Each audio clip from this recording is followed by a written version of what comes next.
최경영의 최강 시사.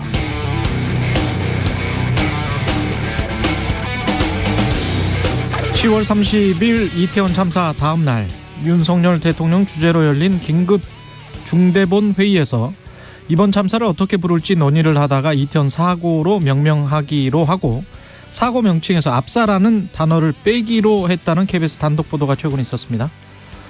관련해서 어제 대통령실 관계자는 단순 행정적 용어 통일로 중립적 단어를 사용하고자 했을 뿐이다, 이렇게 해명했네요. 그러나 참사가 아니라 사고로 부른 것, 희생자나 피해자가 아니라 사망자로 부른 것, 사진이나 위패 없이 합동 분향소를 꾸린 것, 특별히 우려할 정도로 많은 인파가 모인 것 아니라고 말했던 행안부 장관의 초기 발언, 사고 관련 정부 부담 요인에 관심 필요라고 적시했던 경찰청의 정책 참고 자료, 최근 행안부 장관실이 유족을 개별 접촉 시대한 행위, 이 모든 언행을 중립적이라고 규정하는 건 무리가 있습니다. 참사, 압사, 희생자라는 단어 쓰기를 꺼렸던 행태, 사진과 위패가 없는 분향소, 경찰청이 정부 부담 요인과 여론 향배를 분석해서 어딘가로 보낸 정책 참고 자료, 행안부 장관의 변명, 정부가 유족에게 개별 접근한 행태, 이건 모두 정부의 부담 요인을 줄이려 한 정치적인 행태 아닌가요? 행태는 정치적이었는데 말로는 중립적이었다고 주장하면 그건 위선적인 것이 되겠죠?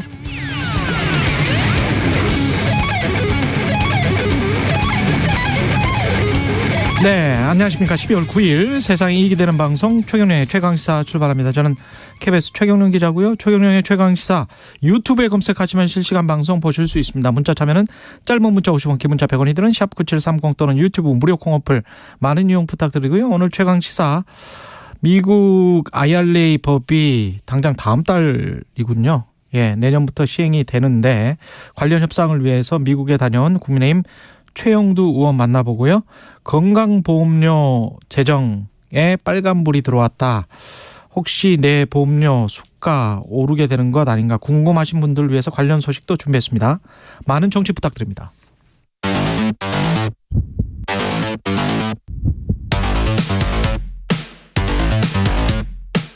오늘 아침 가장 뜨거운 뉴스 언박싱. 네, 뉴스 언박싱 시작하겠습니다. 오늘은 확장판 준비되어 있습니다. 54분까지 넉넉하게가 될지는 모르겠습니다만 민동기 기자, 김현아 평론가 나와 있습니다. 안녕하십니까? 안녕하십니까? 예, 화물연대는 오늘 파업 지속 여부를 투표하겠다. 투표해서 아마도 그러면은 파업을 그만두게 될지도 모르겠습니다. 그러니까 철회 쪽에 아마 무게 중심이 철회 쪽에 지금 무게 중심이 있는 거죠? 있는 것 같습니다. 이봉주 화물연대 위원장이 어제 밝힌 내용인데요. 조합원 피해를 최소화하고 강경 탄압으로 일관하는 정부 태도 변화를 촉구하기 위해 어려운 결정을 내렸다, 이렇게 얘기를 했고요. 일단 제도 일무를 막기 위해서 대승적 결정을 내렸다라고 밝혔습니다. 그러면서 국회 쪽을 향해서도 국회가 안전운임제가 일몰되기 전에 3년 연장 법안을 조속히 입법하라, 이런 것을 요구를 했는데요. 정부가 앞서 지난달 28일 시멘트 화물 기사들에게 업무 개시 명령을 내리지 않았습니까? 그리고 어제 오전에는 철강 석유화학 업종의 업무 개시 명령을 이제 추가로 내렸는데, 정부가 강경 일변도로 일단 나오니까 화물연대 입장에서는 다른 뾰족한 방법이 없었던 것으로 일단 보이고요. 그리고 어제 또 더불어민주당이 국민의힘의 안전운임제 3년 연장안을 수용을 했습니다. 예. 이 수용을 한 것에 대해서 화물연대는 민주당의 결정과 화물연대의 이번 총파업 투표 결정은 관계가 없다, 업무 복귀 명령의 위헌성 판단은 법으로 끝까지 갈 것이다, 이런 입장을 내놓긴 했는데 일정 부분 영향을 좀 미치지 않았나, 이렇게 해서 좀 생각이 되고요. 화물연대가 오늘 서울행정법원에 업무 개시 명령을 담은 화물차 운수사업법에 대해서 위헌 법률 심판 제청을 신청할 예정입니다. 그러니까 지금 화물연대 입장에서는 완전히 이제 진퇴가 다 막혀버리는 그런 상황이 됐었던 것이죠. 사실상 파업을 통한 임금 인상 요구였는데 이게 품목 확대라는 게 그게 이제 실패를 한 겁니다. 네. 그렇죠. 첫째로 이제 파업의 효과가 업무 개시 명령이 계속 나오면서 반감되었기 때문에 이게 힘이 실릴 수가 없는 구조가 됐고, 두 번째는 이제 업무 개시 명령에 그러면 응하지 않아야 되는데 조합원들이 그것을 강요할 수 없는 거 아니겠습니까? 강제할 수 없는 상황이고 그리고 지도부가 그렇죠. 예. 일을 만약에 계속 조합원들이 일을 안 하도록 두는 것은 첫째로 형사적인 책임이나 이런 것까지 이제 오는 거고 둘째로 또 수입의 문제에 있어서도 이분들은 하루 일을 안 하면 그만큼 그냥 뭐 수입이 없어지는 구조잖아요. 그렇죠. 특수고용 노동자이기 때문에 그런 점들을 계속 이제 조합원들에게 강요하기가 어렵다라는 판단을 했을 거예요. 근데 문제는 정부가 이렇게 강경하게 계속 나오면 지도부 입장에서는 어제도 말씀드렸듯이 정부가 강경하니까 우린 그만하겠습니다. 이렇게 얘기할 수 없는 거거든요. 다만 여기서 좀 명분상으로 좀 이 반영이 된 게 어쨌든 계속 이렇게 파업 기조를 유지하는 경우에 이 정부가 이제 안전운임제 일몰 연장 3년 연장도 안 하겠다라고 하는 취지의 발언을 한 바 있지 않습니까? 파업이 진행되는 동안에. 그렇죠. 그 전에는 일몰제 3년을 유예하겠다. 이게 이제 그렇죠. 정부의 아니었고요. 네. 그렇죠. 예. 그래서 그 3년 연장조차도 못 받으면 그냥 올해 말로 안전운임제는 없어지는 거거든요. 그러면은 파업은 파업대로 했는데 피해는 피해대로 크고 이 제도 자체도 못 지켜내는 상황이라고 하면은 계속 할 수가 없는 상황인데 이게 다행이라고 해야 될지 뭐라고 해야 될지 민주당이 어쨌든 3년 연장에 대해서는 지금 여당하고 합의를 했다 이렇게 합의를 하겠다라고 주장을 한 거 아닙니까? 그렇죠. 실제 합의는 되지 않은 것 같아요. 뭐 네. 여당에서는 일단 파업부터 접고 얘기하십시다. 뭐 이런 분위기고 대통령실도 그러한 강경 입장을 계속 고수하고 있는데 어쨌든 그러한 것들이 일부 명분으로 작용을 해서 그러면 조합원들의 의사를 묻겠다. 이제 이렇게 넘어간 것 같고 아마도 조합원들 입장에서는 지금 쭉 말씀드렸듯이 파업을 계속 해봐야 실익이 없는 그런 상황이 이제 닥쳤기 때문에 아마도 중단하자라는 쪽으로 상당히 여론이 기울지 않을까라고 전망이 되고 아마 정오 정도의 결과가 나온다고 하는데 이런 상황이라면 이제 일정 정도 1차적으로는 이 상황이 이제 마무리가 되는 국면으로 갈 것 같습니다. 그러니까 국민의힘이 예. 안전운임제 3년 연장안을 이제 얘기를 했고 이거를 민주당이 어제 받겠다라고 하지 않았습니까? 예. 어제 국민의힘에서 나온 내용을 보면 일단은 화물연대가 파업 중단을 해야 된다. 그래야 뭐 합의를 할 수 있다. 뭐 이런 쪽으로 지금 입장을 내놓았거든요. 그러니까 아무래도 오늘 화물연대 총파업 투표 결과가 상당히 좀 중요할 것 같고요. 근데 그럼에도 불구하고 약간 우려가 되는 것은 대통령실이 굉장히 강경 기조를 계속 밝히고 있습니다. 그래서 화물연대가 오늘 총파업 투표를 통해서 파업을 만약에 접는다 하더라도 대통령실이 기조가 바뀌어야 이게 타결 가능성이 좀 있는 거거든요. 원래 정부 아니었는데 그렇습니다. 3년 연장하는. 그래서 이제 지금 대통령 같은 경우에 왜 강경 드라이브를 계속 하느냐. 아무래도 최근에 뭐 지지율이 조금 올라가고 있는 이런 부분. 화물연대 대응을 잘했다. 뭐 예. 보수층 쪽에서 조금 뭐 잘했다라는 평가가 있는 것으로 일단 보이는데요. 예. 이런 부분 때문에 만약에 기조가 바뀌지 않는다라고 한다면은 사태가 또 악화될 가능성도 있습니다. 그러니까 말씀하셨듯이 애초에 이제 3년 연장하겠다라고 한 거는 지금 대통령실의 태도는 대통령실 관계자 이렇게 갖고 언론에 이제 얘기가 나오는 것을 보면 그때 3년 연장한 거는 화물연대가 파업에 돌입하지 않는 것을 전제로 해서 한 얘기고 지금 파업을 이제 하고 있는 동안에는 3년 연장도 우리는 안 할 수 있다. 그냥 그대로 두면 안전운임제는 이제 일몰되는 것이기 때문에 실제로 이제 효과나 이런 것들을 좀 더 면밀히 따져볼 필요가 있다고 생각을 하는데 그걸 이제 실태조사나 이런 것들을 진행하는 것이 필요하다고 생각한다. 이렇게 주장을 했거든요. 그리고 이 관련 논의가 이어지는 과정에서도 대통령실은 계속 그런 입장이었습니다. 그러면은 이제 화물연대가 파업을 접었음에도 3년 연장에 대해서 여전히 회의적인 시각이 내부에 있을 수 있다라는 걸 보여주는 거고 지금 말씀하셨듯이 이렇게 계속 뭐 이 자리에서 몇 차례 말씀드렸어요. 민주노총을 때리고 노조에 대해서 강경 대응하고 이런 것들에 대해서는 보수적인 유권자층이라면 그게 뭐 합리적인 쪽이든 온건파든 강경파든 상관없이 다 좋아하는 이슈란 말이죠. 그러다 보니까 오히려 이걸 기점으로 해서 정부가 이런저런 좀 다른 어떤 영역의 정책 드라이브도 같이 걸 수 있다라는 판단을 하게 되면 이걸 사실 뭐 안전운임제에 대해서 절충하거나 합의할 필요가 없다. 이런 생각할 수도 있는 거거든요. 근데 그런 선택은 단기적으로야 뭐 이 지지율도 오르고 뭔가 원칙적인 단호한 모습을 보여준 것처럼 각인되고 이미지 전략에 도움이 되고 여러 근거가 있는 뭐 그런 효과로 이어질 수 있지만 장기적으로는 그런 것들이 다 부담이 되고 부작용이 일어날 수밖에 없어요. 대표적으로 이제 화물 노동자들의 삶이라는 게 있는 거 아니겠습니까? 그럼 안전운임제가 없어지면 내년도에 그럼 화물연대가 뭐 어떻게 하겠습니까? 화물 노동자들이 어떻게 하겠습니까? 지금 있는 것도 없어진다고 하면은 그런 것까지 고려를 해서 최소 최소한도의 어떤 합의와 절충은 해야 된다고 보고요. 뭐 파업을 이 유지하는 것이냐 또는 접는 것이냐와 상관없이. 그리고 이게 끝이 아니고 일단 안전운임제가 이 유지가 된다는 전제를 하면은 여전히 이제 품목 확대나 이런 것들은 장기적으로라도 논의를 해봐야 됩니다. 왜냐하면 지금 안전운임제에 대한 효과를 얘기하고 있지 않습니까? 근데 지금 이제 정부의 어떤 이 정부기구의 비공개 자료나 이런 것들을 보면은 지금 상황에서는 정확하게 안전운임제의 효과나 이런 것들을 확실하게 확인할 수 없다는 결론이지 않습니까?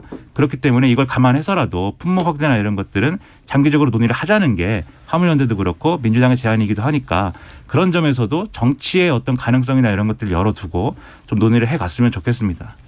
저는 이거를 세계 경제 차원에서 좀 보는데요. 지금 사실은 미국도 그렇고 미국은 그냥 올려줬잖아요. 그렇게. 그렇죠. 예, 한 24% 철도 노조가 파업하려고 하니까 24% 잠정 합의안이었고 $5,000 보너스가 있었었죠. 5년 동안 24% 올리는 거였는데 지금 인플레이션 때문에 다 그래요. 유럽도 지금 파업하려고 하고 미국도 파업하려고 했던 것들이 실질 임금이 감소를 하는 겁니다. 인플레이션 때문에. 뭐 물가가 상승하면 당연히 월급이 그대로라면 그리고 자기 벌이가 그대로라면 이거는 생계가 쪼들릴 수밖에 없는 거거든요. 그런 차원에서 민생경제라는 차원에서 정부가 한번 생각을 했으면 좋을 것 같아요. 기업의 비용과 관련해서는 상당히 많이 올려줬고 그거를 용인을 해줬잖아요. 식품 가격이든 뭐 건축비든 다 용인을 해줬지 않습니까? 그런 차원에서 전체 지금 임금 인상의 요구가 전 세계적으로 본물 터지시듯 터지고 있고 물론 기획재정부랄지 대통령실은 그 생각을 분명히 할 겁니다. 임금 인상료가 이렇게 잦아지고 많아지면 그걸 그대로 수용을 하면 인플레이션에 또 영향을 주고 인플레이션이 더 심화가 되면 또다시 임금 인상 요구가 있는 그런 악순환이 될 수 있기 때문에 경제 상황이나 여건들 그래서 조금 좀 참자 조금만 참아주세요. 이렇게 말하는 것과 당신들은 뭐 배제돼야 될 대상인 것처럼 이야기하는 거는 좀 다르잖아요. 그래서 사실을 좀 그대로 말을 하면서 너무 정치적으로 풀지는 말고 이 경제 상황이나 이런 것들을 감안해서 우리가 다 함께 좀 극복해야 될 게 있다. 조금만 한 1, 2년 정도만 기업과 노동자 이쪽이 좀 참아보자. 이쪽으로 좀 조금 더 설득하고 정부도 이제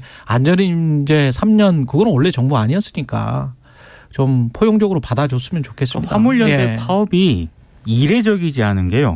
조금은 다른 얘기긴 합니다만 지금 뉴욕타임스 기자들도 뉴욕타임스 노조도 한시적으로 지금 파업 돌입한다는 그런. 그럴 수밖에 없습니다. 왜냐하면 이 물가는 높이 올랐는데 임금 상승률은 그만큼 안 오르니까 뉴욕타임스 기자들까지 지금 조건부 파업을 했거든요. 그리고 정부 입장에서는 저는 정부가 이렇게 거시경제를 운영함에 있어서 사실은 제가 최강시사 진행하면서 올 초부터 계속 그랬었잖아요. 정부 출범할 때부터 지금 제일 중요한 거는 통화수합이다. 통화수합을 해야 환율이 안정되고 그래야 수입 물가가 떨어진다. 근데 그거를 5월에 바이든 왔을 때 다 퍼주면서 그걸 못 받았잖아요. 그러면서 1,450원까지 막 가다가 지금 이게 1,300원대도 사실 안정된 게 아닙니다. 그렇죠. 그 전에 저점도 1,250원대인데 한 100원 정도가 더 떨어져야 되는데 그런 지금 내년에도 잘못하면 1,300원대 그대로 갈 것 같거든요. 그러면 정부의 책임은 없는가? 가슴에 손을 얹고 좀 생각을 해보세요. IRA 법안 같은 경우도 그냥 눈 뜨고 지금 당한 거잖아요. 네. 어려운 시기에는 서로 설득하고 협의하고 이제 속내를 터놓고 이런 게 필요하고 그러니까 오히려 대통령이 이 화물연대 지도부나 또는 화물연대 조합원이나 뭐 관저에 초대를 해서 얘기를 하든지 뭐 이런 모습을 보였으면은 어땠을까? 뭐 결과적으로는 화물연대가 얻는 게 없는 상황으로 이어졌다고 하더라도 과정이 그랬으면 어땠을까 하는 아쉬움이 있어요. 이렇게 뭐 이 화물연대가 이미 예고된 파업이었는데 지난 6월에 하고 나서 이제 일종의 유예적인 어떤 그런 결말을 맞고 나서 지금 이 해법이 마련되지 않으니까 지금 들고 일어난 이런 상황에서 예고된 파업에 대해서 그전까지는 별 논의도 없고 해법도 마련하지 못한 상황이었는데 그냥 파업을 또 한다고 하니까 그냥 지금 이렇게 어려운데 누가 파업을 해? 뭐 이렇게 접근한 것이 전 이 모범적인 답안이었는가 잘 모르겠습니다. 오늘은 정기국회 마지막 날이고 12월 9일인데 또 혹시 임시 날씨 국회가 될지 모르겠습니다만 이상민 장관 해임안 내년도 예산안 처리를 오늘 해야 되는 거 아니에요? 일단 민주당이 오늘 국회 본회의에서 이상민 네. 장관 해임 건의안을 처리할 계획이긴 합니다. 근데 약간 변수가 있는 게요. 김진표 국회의장인데 일단 김진표 국회의장 같은 경우에는 정기국회 내 예산안 처리를 압박을 하고 있거든요. 그러니까 예산안 협상 상황에 따라서 해임 건의안 표결 여부가 결정될 가능성이 있는데 만약에 여야 간의 예산안 협상이 불발이 되면 김진표 의장이 표결에 붙이지 않을 가능성도 있는 그런 상황입니다. 그래서 오늘 상황을 좀 봐야 될 것 같고요. 민주당이 일단 내일부터 30일 동안 임시국회를 소집해달라는 요구서를 제출을 했거든요. 그래서 내일 국회 본회의에서 예산안 처리와 함께 해임 건의안 표결을 할 수도 있다. 이런 관측도 나오고 있는 그런 상황인데 지금 정의당 같은 경우에는 이게 지금 해임 건의안이 무슨 의미가 있느냐. 그래서 이상민 장관 탄핵 소추안 제출 논의를 시작을 해야 된다. 또 굉장히 또 강경한 입장이기 때문에 오늘 상황을 좀 봐야 될 것 같습니다. 그러니까 예산안 관련된 협의는 뭐 계속 진행을 하고 있는 것 같은데 원내 지도부가 예. 진도가 뭐 팍팍 나가는 분위기는 아닌 것 같아요. 일단 그런데 오늘 오전에는 합의가 돼야 그래야 이제 뭐 또 나름의 이제 계산 작업이 있어야 될 거 아닙니까? 합의한 내용에 따라서 그래야 이제 안이 마련될 것이기 때문에 그걸 고려하면은 오전 중에 합의가 돼야 정오 이전에 합의가 돼야 이 일정대로 처리 가능한 거 아니냐 이런 이제 분석도 나와요. 그래서 결국 내일까지 어쨌든 오늘까지 어쨌든 마무리를 해야 되는 것이죠. 그래서 이걸 마무리하고 나서 만약에 정말 그래도 이게 뭔가 실무적으로 시간이 필요하다라고 하면은 그 다음에 이제 임시국회 바로 이제 열리니까 임시국회 첫날에 처리를 하더라도 이제 그렇게 해야 된다라는 이제 지적이 나오는데 어쨌든 근데 이제 뉴스로 드러난 거는 이렇지만 어쨌든 얘기가 나오는 거는 물밑에서는 여러 가지 이제 좀 협상이 오가는 것 같습니다. 이런 상황인데 만약에 여기서 이제 이 해임 건의안이나 탄핵 소추안이 별도의 다른 변수처럼 작용을 하게 되면은 사실 예산안에 대해서는 예산안 합의에 이제 큰 걸림돌이 되고 좀 안 좋은 상황이 되는 거 아니겠습니까? 그런 점에서 비추어 보면은 이 해임 건의안도 그렇고 탄핵 소추안도 그렇고 제가 볼 때는 이상민 장관의 그동안 어떤 이태원 참사에 대한 대응 그리고 발언 그리고 지금까지의 어떤 해왔던 어떤 뭐 처신 이런 것들을 보면 제가 볼 때 해임 건의안도 그렇고 탄핵 소추안도 그렇고 얼마든지 야당 입장에서는 낼 수 있는 상황이라고 비춰져요. 다만 그게 다 정답은 아니지 않습니까? 하나의 정답만 있는 상황은 아니기 때문에 이런 부분에서는 최대한 어쨌든 운용의 묘를 잘 살려서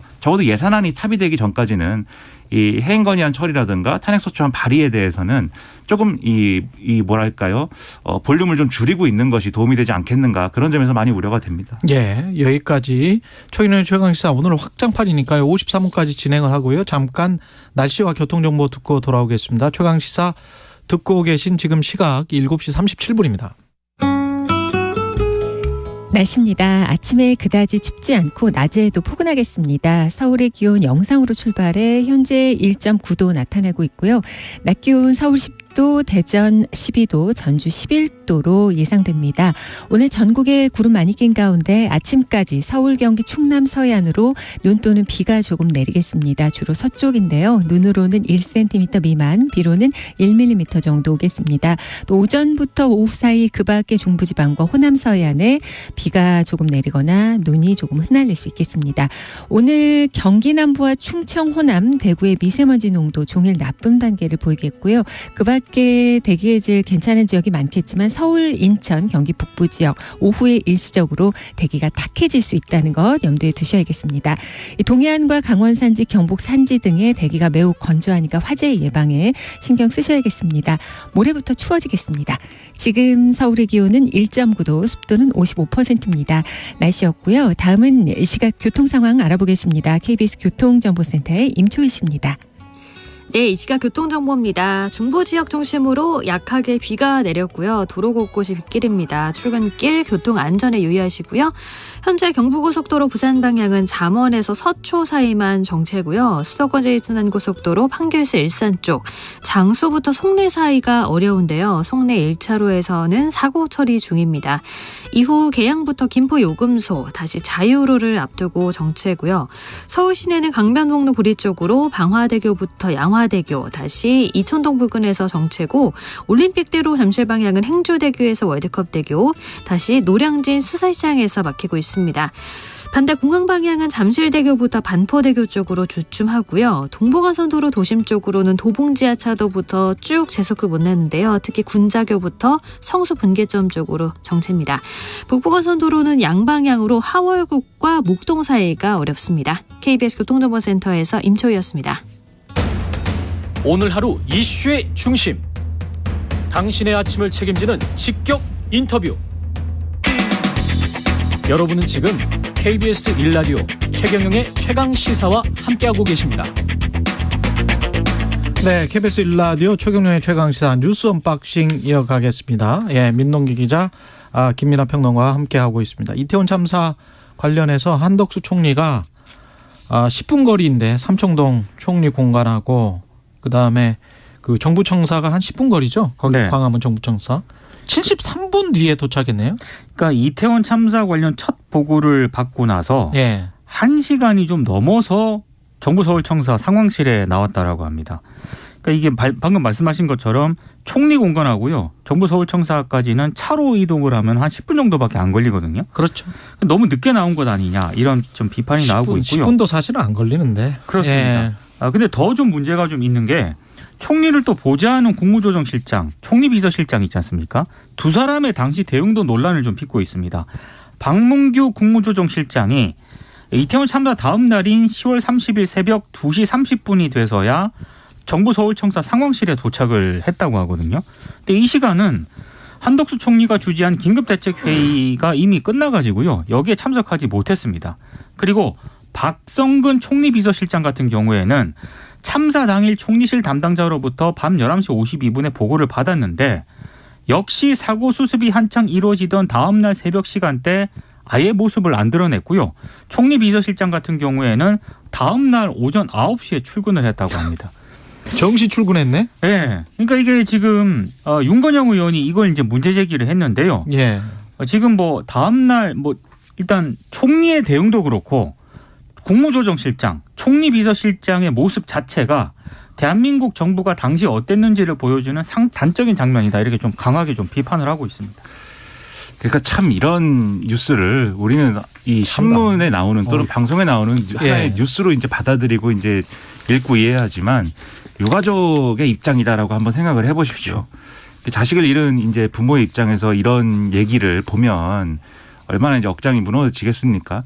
당연한 것인데 그렇다면은 왜 이런 일이 일어났는지 이게 또 각자의 사정이 뭐 있을 수도 있겠죠. 어떤 차원에서는 우리가 뭐 다들 뭐 하는지 모르니까 뭐 무슨 사정이 있었던 것인지 그러면 그리고 그 사정은 그러면 우리가 납득할 만한 것인지 이거를 짚어보고 다음번에 뭐 이런 뭐 좀 안 좋은 이 참사나 이런 것들이 일어났을 때는 제대로 대응할 수 있도록 하는 그러한 근거들을 뭐 마련하고 이런 것들을 우리가 해야 되는 거 아니겠습니까? 무슨 사정이 있겠어요? 지금 공적인 일이고 공적인 업무인데 관련해서 긴급하게 회사에 나가야 되면 사무실에 들어가야 되면 다 들어가는 거지. 총리가 지금 정부청사 상황실에 도착을 했잖아요. 예.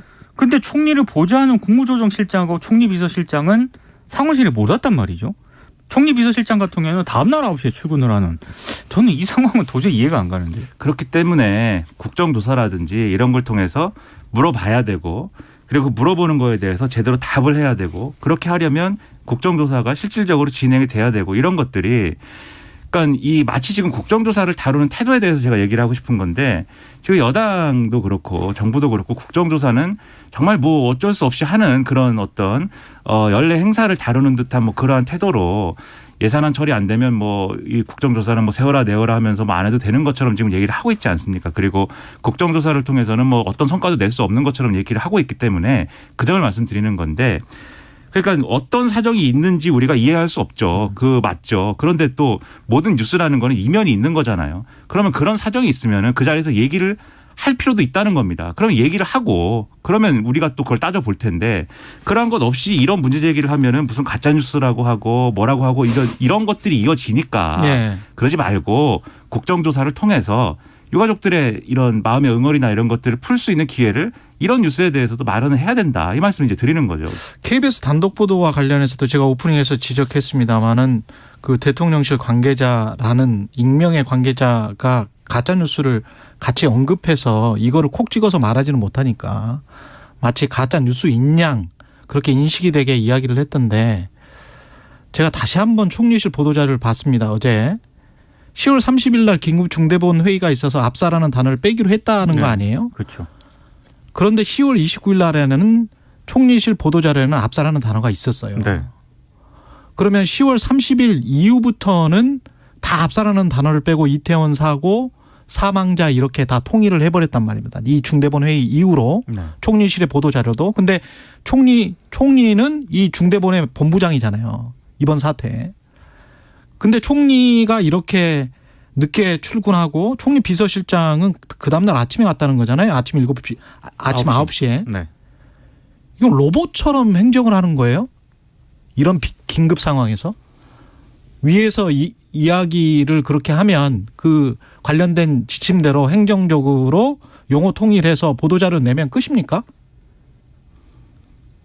그리고 그게 정치적이 아닙니까? 이게?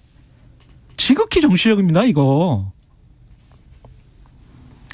그 정치적이다라는 맥락이 계속해서 형성이 되는 뉴스들이 있는 거죠. 지금 상황에. 계속 이 자리에서도 말씀을 드렸습니다. 여러모로 지금 용어의 문제도 그렇고 또 그 당시에 이제 있었던 예를 들면 이 참사의 진정한 원인이 뭐냐에 대한 논쟁. 이상민 행안부 장관은 과연 경비 경력을 애초에 배치를 안 한 것이 원인이냐. 이게 따로 원인이 있는 것처럼 얘기를 하고 그리고 수사기관의 수사나 이런 것들은 뭐 계속 뭐 보도가 나옵니다만 뭐 이 희생자에 대해서 마약과 관련이 있는지를 부검하자고 하고 그리고 또 이 수사기관도 유류품이나 이런 것들에 대해서 관련 검사를 하고 물론 그 당시에 어떤 마약과 관련된 어떤 뭐 그 유언비어가 있었지 않습니까? 유언비어가 그것도 그 당시에 거기에 갔던 학생들이랄지 청년들이 그 유언비어를 다 듣고 그리고 누가 나눠주는 것이랄지 이런 것들은 절대 먹지 말자라고 그때 이미 인스타그램에 그런 맞습니다. 것들이 다 나왔었습니다. 네. 그리고 그렇게 거기 간 청년들이 그걸 이미 조심을 하려고 하는 자각심, 경각심이 다 있었던 상황에서 이미 그런 장소에 갔었던 것이고요. 그렇기 때문에 그 사람들을 마치 마약 사범처럼 몰고 가는 것. 그 전에 인스타그램 한번 봐보세요. 이 청년들의 인스타그램을. 예. 그래서 그런 점들에 대해서 수사를 하려고 했다고 주장하지만 예. 결국은 어쨌든 그러한 수사를 통해서 혹시라도 원인을 찾아냈다 이렇게 주장할 수 있는 그러한 것들을 기대하고 원했던 거 아니냐라는 거거든요. 지금 여러 가지 의심은. 그러면 그런 이제 의심과 이런 어떤 정치적 대응이 아니냐라는 맥락에 대해서는 책임 있게 성의 있게 답을 해줘야 되는데 지금 보면은 쭉 상황들을 보면은 앞서 말씀드린 이런 의혹이나 이런 것들이 민주당 의원의 어떤 보도자료나 뭐 이런 것들을 통해서 언론에 보도가 되고 그 언론에 보도된 거에 대해서 어떤 관계자의 코멘트가 붙여져서는 이게 해명을 한 것도 아니고 안 한 것도 아닌 뭐 이런 형태로 이 메시지가 나오고 있단 말이에요. 근데 이제 이런 대응만으로 이 의혹과 어떤 응어리와 의심과 이런 것들이 해소가 되는 거냐.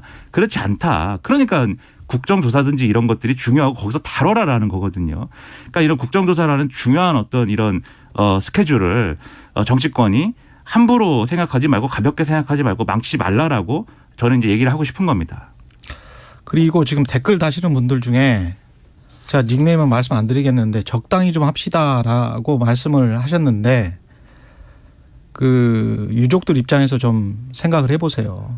그 댓글 함부로 달지 마세요. 이런 이태원 참사와 관련해서는 2차 가해 하지 마십시오. 댓글이라는 것은 이제 2차 가해 하지 마십시오. 예. 유튜브를 말씀하시나 봅니다. 네. 그 유튜브에 댓글 다시는 분들 중에 2차 가해 하시는 분들 굉장히 많아요. 아무 말이나 막 하지 마십시오. 다음 뉴스 가겠습니다. 그 어제 국민의힘 의원총회가 있었습니다. 상임위원장 후보자 선출을 했는데 행안위원장 자리는 장제원 의원 뭐 이렇게 쭉 있습니다. 좀 설명을 해 주십시오. 언론의 관심은 장제원 의원 쪽에 집중이 됐습니다. 행안위원장에 내정이 됐는데요. 일단 내년 1월부터 행안위를 이끌다가 6월부터는 과기방통위원장을 맡게 됩니다. 왜 그러냐면 여야 원내대표가 지난 7월 원구성 협상을 할 때 행안위와 과방위를 여야가 1년씩 번갈아 맡기로 합의를 했기 때문인데요. 뭐 행안위라든가 과방위 같은 경우에는 각각 경찰과 방송을 관할로 두고 있기 때문에 상임위 중에서도 일단 핵심으로 꼽힌다는 평가를 받고 있습니다. 근데 지금 장제원 의원 같은 경우에는 다들 기억을 하실 텐데 2선 퇴진을 선언을 한 적이 있습니다. 근데 이번에 거의 화려하게 복귀를 했다는 그런 언론들의 평가가 있고요. 특히 전당대회를 앞둔 당에 윤심을 전달하기 위한 메신저로 장제원 의원이 선택이 된 것 아니냐 이런 관측까지 나오고 있고 실제로 윤핵관 4인방이 지난달 대통령 관저에서 부부 동반 만찬을 가진 이후에 장제원 의원의 존재감이 부쩍 커졌다라는 그런 평가도 나오고 있습니다. 실제 어제 의총장에서도요.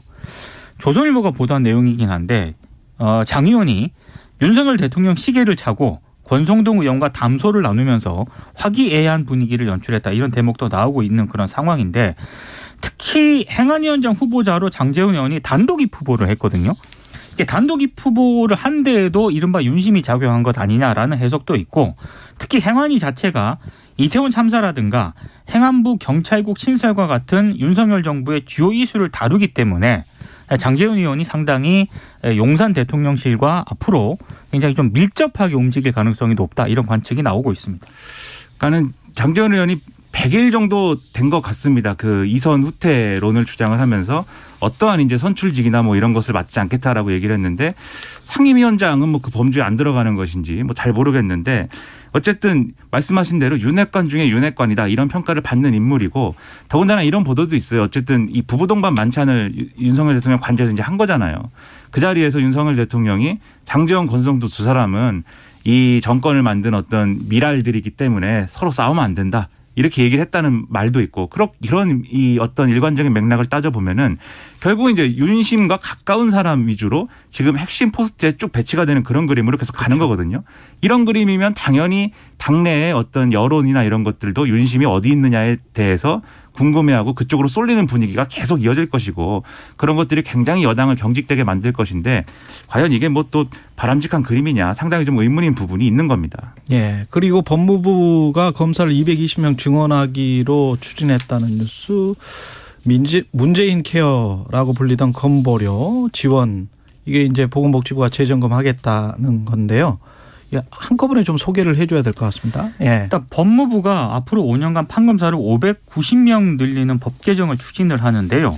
일단 법무부가 판사 정원만 증가를 하게 되면 새로운 형사재판부에 대응할 검사가 부족해질 수밖에 없기 때문에 판사 정원에 비례해서 검사 정원도 늘려야 한다. 이런 입장입니다. 근데 문제는 이 민주당이 과반 의석을 차지하고 있는 거 아니겠습니까? 민주당의 동의가 없으면은 정원 확대는 사실상 불가능한 그런 상황이고요. 특히 민주당 같은 경우에는 법 개정으로 검찰 수사 범위가 대폭 축소가 됐는데 왜 검사 정원을 늘리려 하느냐? 검찰 권력을 더욱 공고히 하려는 의도로 볼 수밖에 없다. 이렇게 비판을 하고 있는 그런 상황입니다. 그 과거의 기준이면은 사실 검사 수가 부족하다는 지적도 나올 수 있어요. 왜냐하면 그때 형사부 검사나 이런 쪽에서는 업무가 과중한 부분들이 있다고 많이 호소를 했기 때문에.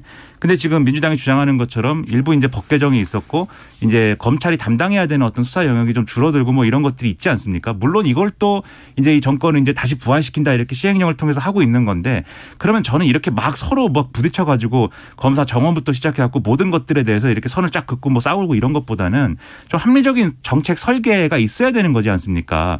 그러니까는 지금 정권의 입장, 그러니까 지금 법무부의 입장은 그냥 무조건 이제 이전 정권에서 논했던 그런 모든 것들은 다 뒤집고 그냥 그 이전으로 그냥 돌아가면 되는 것인 건지 그런 판단인 것인지 아니면 별도의 무슨 보관이 있는 것인지 이런 거 먼저 설명이 되고 이렇게 하려고 하기 때문에 정원 늘리는 게 필요하다 뭐 이런 논의가 필요한 것인데 지금은 그렇지 않은 것 같아요. 지금 뭐 아직 뭐 뉴스를 얘기 안 하셨지만은 사실 문재인 케어 이런 것도 마찬가지거든요. 예. 마찬가지의 정책 설계의 연장선에서 이제 그렇기 때문에 이 과거에 이제 보장해 주던 것을 보장의 범위 밖으로 다시 빼야 된다. 그리고 건보료는 또 예를 들면 인상을 한다든지 이런 것들이 필요하다. 이렇게 좀 이게 나와야 되는데 마치 이제 이전 정권의 모든 걸 뒤집는 것처럼만 비춰지면은 안 된다. 예, 민동기 기자, 김민아 평론가였습니다. 고맙습니다. 고맙습니다.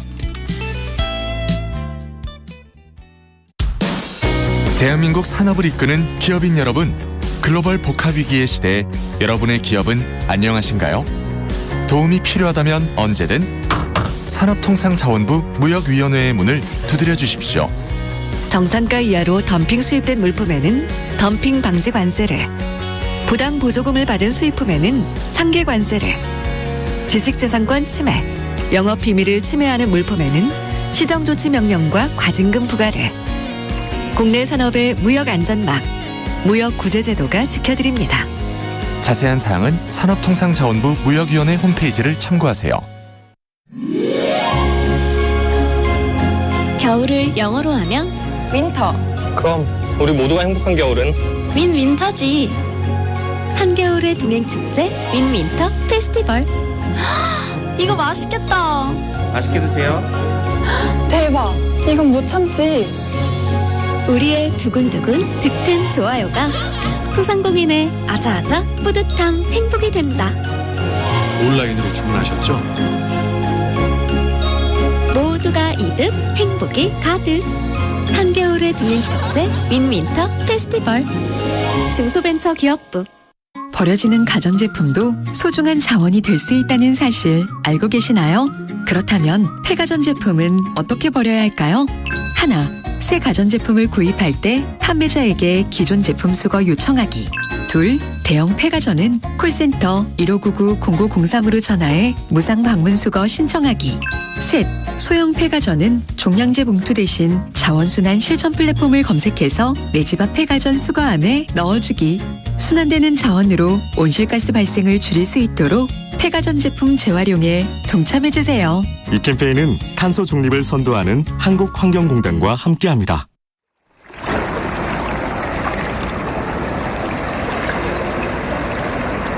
(80대) 후반까지도 해녀 물질 작업을 하셨던 분인데 그분이 하신 말씀이 힘들지. 다 건해도 사람 심은 사라진다. 사람 심은 사라진다. 살다 보면 다 살게 돼 있다. 2022 KBS 연중기획 기억을 기록하다. 제주도 중문 색달리의 어촌계 해녀 대장 할머니였는데 고인호 할망이라고 사람 심은 사라진다. 살다 보면 다 살게 돼 있다. 사라지는 게 아니라 살게 되어 있다는 얘기예요. 사람 심면 살다 보면 사라진다. 살게 되어 있다. 살 수 있다. 파도가 오면 그 바위가 파도에 깎여 나갈 수밖에 없듯이, 그러나 파도는 바위를 무너뜨릴 수 없듯이 인간도 바위처럼 그냥 이 파도를 맞는 수밖에 없다. 그리고 견뎌내는 수밖에 없다. 그런 거를 해녀 삼촌은 자기 인생을 통해서 바닷속에서의 작업을 통해서 터득하신 얘기를 저한테 하신 것 같아요. 사람 심은 사라진다. 산티아고까지 안 가더라도, 직장까지 그만두지 않고서라도 살아가는 동안에 호흡을 가다듬고 그런 여행, 그런 걷기를 좀 할 수 있는, 중간중간에 그런 호흡 조절을 할 수 있고 숨을 좀 내쉴 수 있는. 제주 올레길을 만든 서명숙 이사장은 기억합니다. 더 이상 안 될 것 같은 순간, 길을 걷다 보면 또 다른 나를 만나게 됩니다. 당신과 대한민국의 기억, KBS가 기록합니다.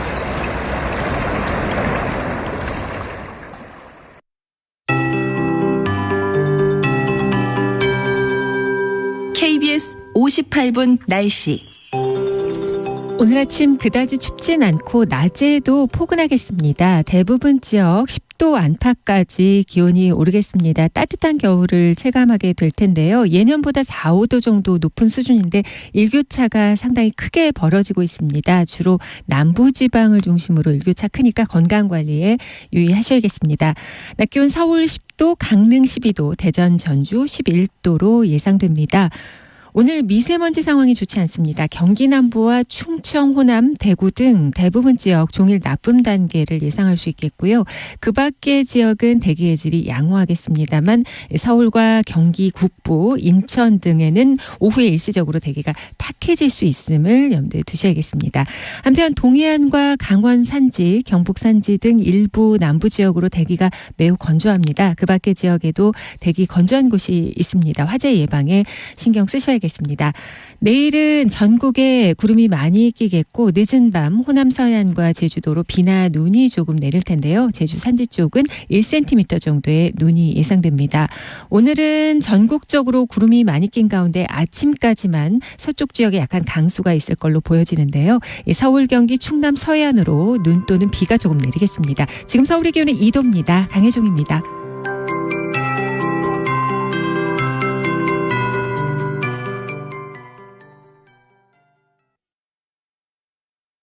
정성을 다하는 국민의 방송 KBS가 8시를 알려드립니다. AM 711kHz, FM 97.3MHz, KBS 1라디오입니다. HLKA.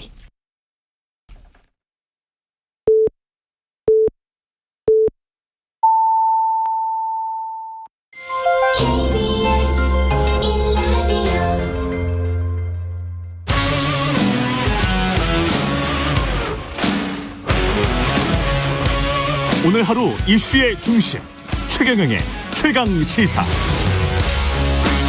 네, 미국에서 생산한 완전히 조립한 전기차에만 보조금을 주겠다, 이런 내용을 담은 IRA 법안이 내년부터 발효가 됩니다. 이렇게 되면 가격 경쟁력에서 아무래도 한 1,000만 원 정도 밀릴 수밖에 없는데요. 전기차 수출에 차질이 빚어질 것 같습니다. 업계 피해를 막고자 협상하러 미국으로 달려갔다가 어제 밤에 돌아오신 분입니다. 형두캔두? 국민의힘 최영두 의원 나오셨습니다. 안녕하십니까? 네, 안녕하십니까? 형두캔두는 저 의원님이 만드신 닉네임 같은 거예요? 예, 우리 선거하던 중에 우리 캠페인하던 후배 한 분이 라임이라고 있지 않습니까? 라임. 형두는 할 수 있다. 예, 라임을 이용해서 형두캔두 만든 건데 처음에는 저는 잘 만들었는데. 예, 처음에는 조금 짜증을 냈는데 아니, 선거를 좀 장난으로 생각하느냐 이랬는데 듣는 사람들이 그거 입에 달라붙는다고, 귀에 착 붙는다고 그래서 지금 성은 모르고 이름만 아는 분들이 많습니다. 그래서 예, 어제 미국에 이제 갔다 오자마자 이렇게 출연을 해주셨는데. 워싱턴 특파원이시기도 했었고, 그래서 네네. 지금 저 미국 상황을 누구보다 좀 잘 아실 것 같습니다. 어떻게 솔직히 갔다 오시니까 어떠셨어요?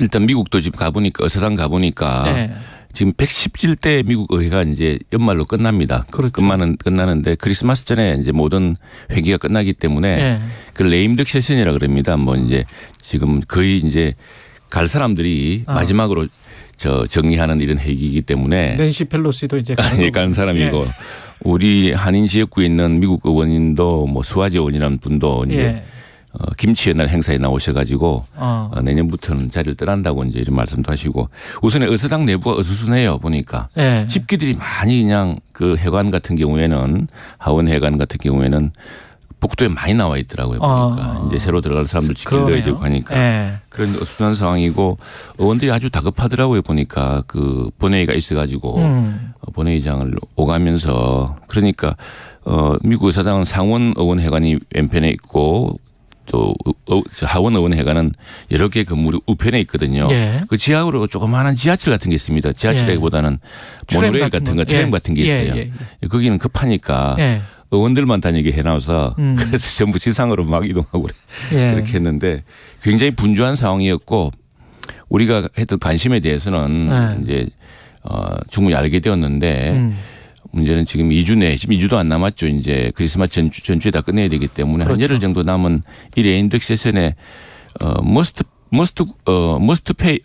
패스 빌에서 반드시 필수 통과 법안들, 예산 법안, 국방 수권 법안, 이런, 그리고 이제 세제 연장 법안, 이런 법안만 다루게 돼서 이해는 하지만 이 법안이 올해는 다루기 힘들겠다라는 그런 반응이 많았습니다. 그러니까 이해는 다뤄지기 힘들겠다고 말씀하신 법안은 IRA 개정 법안 문제입니다. 예. 그거는 원옥이 제시한 겁니까? 아니면 누가 제시한 여러 사람이 했죠. 원옥 의원도 있고 그다음에 또 하원 의원 몇 분이 제시를 했는데 우선에 미국으로서는 이게 사실 이 법안도 미국 의회도 굉장히 공화 민주로 팽팽히 갈려져 있습니다. 그렇겠죠. 이 IRA 인플레이션 리덕션 액트에 대해서 인플레이션 감축 법안이 내리지 않습니까? 미국 공화당 의원은 이게 무슨 인플레이션 감축 없는 소리다. 이게 세금만 올리고 우리 시민들의 수입을 감소시킬 법안이 돼서 인컴 리덕션 액트라고 비판하면서 완전히 반대했던 법안이거든요. 그 반대했던 법안을 117대 하원에서는 민주당이 다수당이었기 때문에 통과를 시켰었는데 상원에서 이제 팽팽했지 않습니까? 그래 놓으니까 그렇게 애를 먹었는데 이번에 또 근데 원옥이 돼버려서. 원옥이 되어서 상원은 민주당이 51석이 되어서 다수당이 되었는데 이제 하원은 또 공화당이 다수당이거든요. 그렇게 됐습니다. 예, 이래서 이게 서로 지금 다른 상하원이 지금 서로 다른 당이 다수당이어서 그 무엇보다도 민주당 내에서도 이 법안에 굉장히 많은 내용을 담고 있습니다. 바이든 대통령이 야심차게 추진했던 그런 법안들 네. 또 민주당 의원들이 꼭 낸시 펠로시 의장이나 이런 분들이 민주당의 고유 의지가 있지 않습니까? 그런 것들을 위해서 이제 넣어놨는데 이 많은 내용이기 때문에 여기에 이제 맨친이라고 그 상원 의원 그분이 웨스트 버지니아 출신인데 이분들 그건 말하자면 탄광이 위주인 도시입니다. 예. 왜 미국의 자원을 써야지 외국산 차와 외국산 배터리 이런 걸 쓰느냐 우리나라에서 못할 게 뭐 있느냐. 예. 강경하게 엄청난 법안을 밀어붙여 가지고 뿐 아니라 여러 개 있기 때문에 이 법안을 그 한 조항만 핀포인트로 탁 바꾸기가 어렵다. 열면은 굉장히 판도라가 열린다. 이제 이런 생각을 하는 것 같아요. 제가 청취자분들을 위해서 시간도 없고 그렇기 때문에 10분밖에 안 남았는데 딱 두 가지가 핵심 포인트인 것 같습니다. 하나는 국내 제조 자동차 업체들을 위한 것. 또 하나는 배터리 그렇습니다. 관련입니다. 자동차 업체들은 지금 이게 내년부터 시행해서 2032년까지 그냥 가는 거예요. 네네. 10년 동안. 그러면 2025년에 현대차가 조지아에다가 전기차 공장을 만들기 때문에 한 2년 정도가 우리가 지금 타격을 입게 되는 거거든요. 그렇습니다. 그게 지금 2년을 벌충할 수 있느냐 없느냐. 네. 그게 구체적으로 좀 말씀을 해 주십시오. 네네. 거기에 대해서 이제 그래서 바로 법안 요지가 대부분 3년 유예가 있습니다. 법안이라든가. 왜냐하면은 이미 한국 자동차 회사들은 미국의 투자 계획을 가지고 있고 투자 계획도 발표를 했습니다. 또 원흑 의원이 있는 곳은 이 조지아주 이런 데는 지금 우리 현대차, 기아차가 굉장히 많은 사람을 고용하고 있습니다. 현실적으로. 그래서 그쪽 의원들로서는 이해관계가 있는 겁니다. 그래서 이걸 국내산 부분, 국내산이 아니고 이 법안에 보면 북미산입니다. 북미산이라고 하면 그 USMAC인가요? MCA인가요?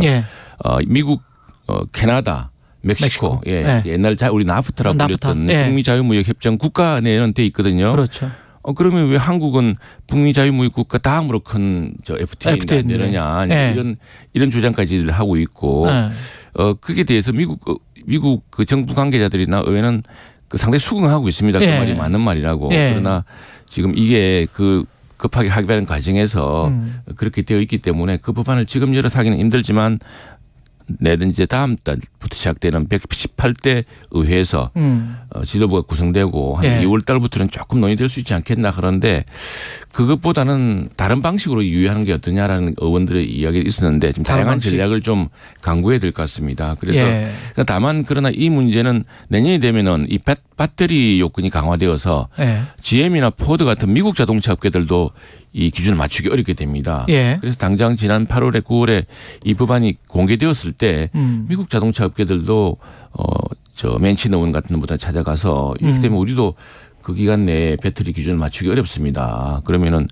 자유무역 지역, 자유무역 협정을 맺은 국가들이라든가 또 동맹이라든가 이런 국가들까지 좀 넓힌다든가 하는 이런 완화 요건이 있어야지 이 엄격하게 적용하면 굉장히 힘들다고 이야기하고 있기 때문에 지금 말씀하시는 건 배터리 원자력까지 말씀하시는 겁니다. 맞습니다. 왜냐하면 내년 되면 배터리 그 기준이 시작되거든요. 맞습니다. 그게 점차 내용이 높아지기 때문에 그래서 점차 그 시행이 이제 본격화될수록 미국 회사들도 굉장히 부담을 느끼고 있고 또 무엇보다도 마크롱 대통령이 얼마 전에 미국 가서 또 그런 강경한 발언을 하고 EU에서도 이 문제에 대해서 굉장히 심각하게 생각하고 있습니다. 그래서 과거와 달리 좀 이 문제에 대해서 미국 여론도 미국도 의회나 미국 지도도 백악관이나 이런 정부도 이 문제를 어떤 식으로 푸는 해법을 찾아야겠다. 그런데 이미 만들고 시행될 법안을 당장 만들어서 고치기는 좀 이런 어려운 난점이 있다라는 이런 정도입니다. 그래서 지금 다른 방법을 한미 양국 간도 그렇고 또 미국과 EU 간에도 논의하고 있을 것으로 지금 짐작하고 있습니다.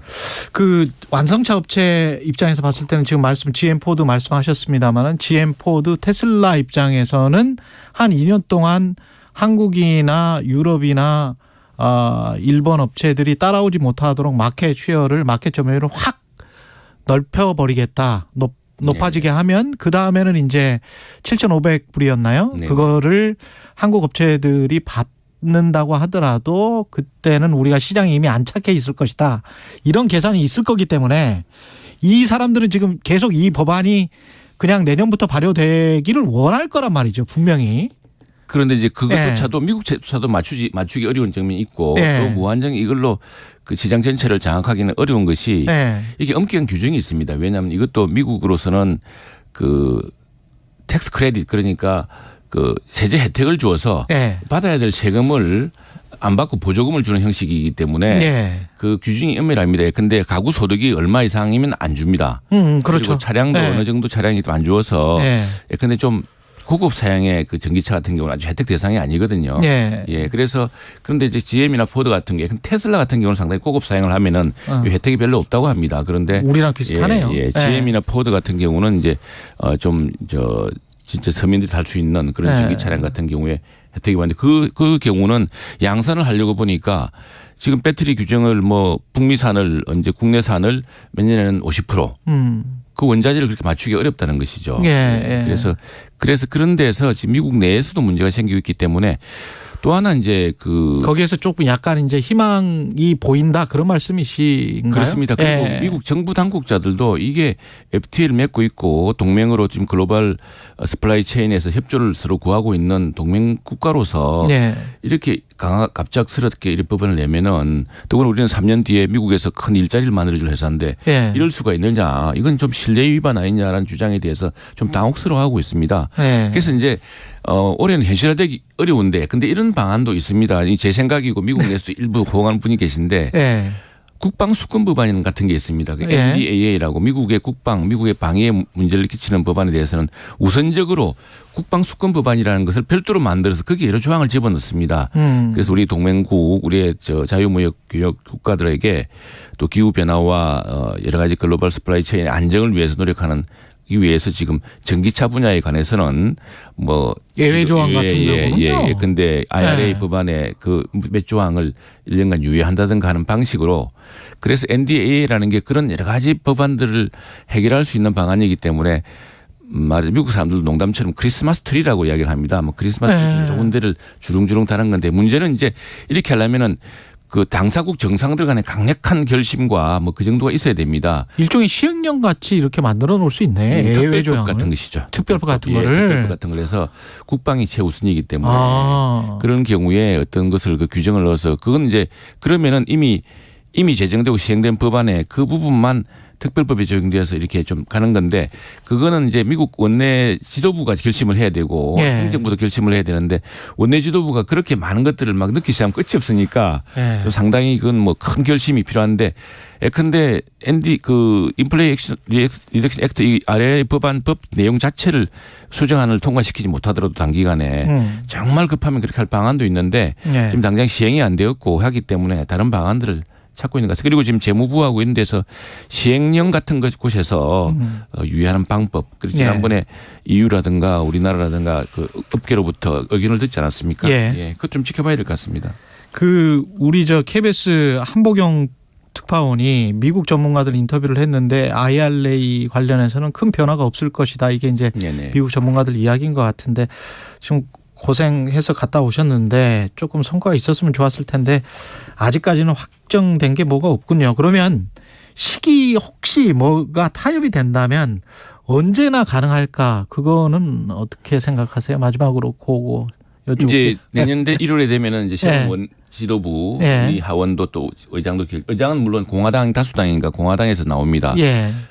그리고 민주당 상원이야 그게 부통령 의장이니까 다만 이제 민주당도 법안을 무슨 하기 위해서 조 맨친 같은 강경한 민주당 내 의원한테 의존해야 되는 그런 벗어나는 부담에서 벗어나게 되었는데 2월쯤 되어야 뭔가 구성이 되고 또 2월? 그리고 이 상반기에 시행이 되면은 미국 자동차 업계들도 맞추기 힘든 문제가 생기고 또 양국으로서도 뭔가 해법을 찾아보는 방법이 생길 수 있을 거라 생각합니다. 그 경우에 또 지금 여기에 차량의 범위 뭐 상업용 차량 같은 경우에 예외로 해버리면은 우리 같은 경우에 상업용 차량으로 일단 좀 우회로를 찾는다든가 그런 방법도 있기 때문에 그리고 또 미국에서는 또 이런 이야기도 합니다. 이게 전체 지금 상업용 차량이라는 택시 같은 거 말씀하시는 거예요? 리스 차량이 많죠. 리스 차량 맞다. 우리도 대부분 그렇지만 렌트카 또 우버가 이용하는 차들 미국은 전부 우버 타고 다니거든요. 그렇습니다. 그리고 또 하나 미국 사람들은 단기적으로는 북미 최종 조립 여건이 좀 부담스럽겠지만 그냥 배터리라든가 이런 분야는 한국산이 덕을 보게 돼 있다 또 이렇게 이야기하는 미국 정부도 있습니다. 그러나 우리 입장에서는 우리가 다 자격이 있는데 왜 그렇게 이야기하느냐. 우리는 또 FTA를 맺고 FTA 있었고. 국가이고 또 예. 우리는 우리대로 지금 양국 동맹 간의 신뢰 또 FTA를 통해서 그럼요. 미국과 한국이 공동으로 이룩해져 있던 질서가 있지 않느냐. 그런데 왜 이렇게 갑자기 그런 말에 좀 미국 사람들이 당혹스러워합니다. 미국 정치를 위해서 미국 유권자를 위해서 자기들이 했던 법이지만 그러나 동맹과 신뢰 이런 문제도 있고 또 우리는 우리 유권자가 있다고 이야기하면 그럼 상호 유권자를 위해서 같이 공동의 이익을 찾아보자 이런 이야기를 하더라고요. 지금까지 최영두 의원이었습니다. 고맙습니다. 감사합니다. 여러분은 지금 KBS 1라디오 최경영의 최강 시사와 함께하고 계십니다.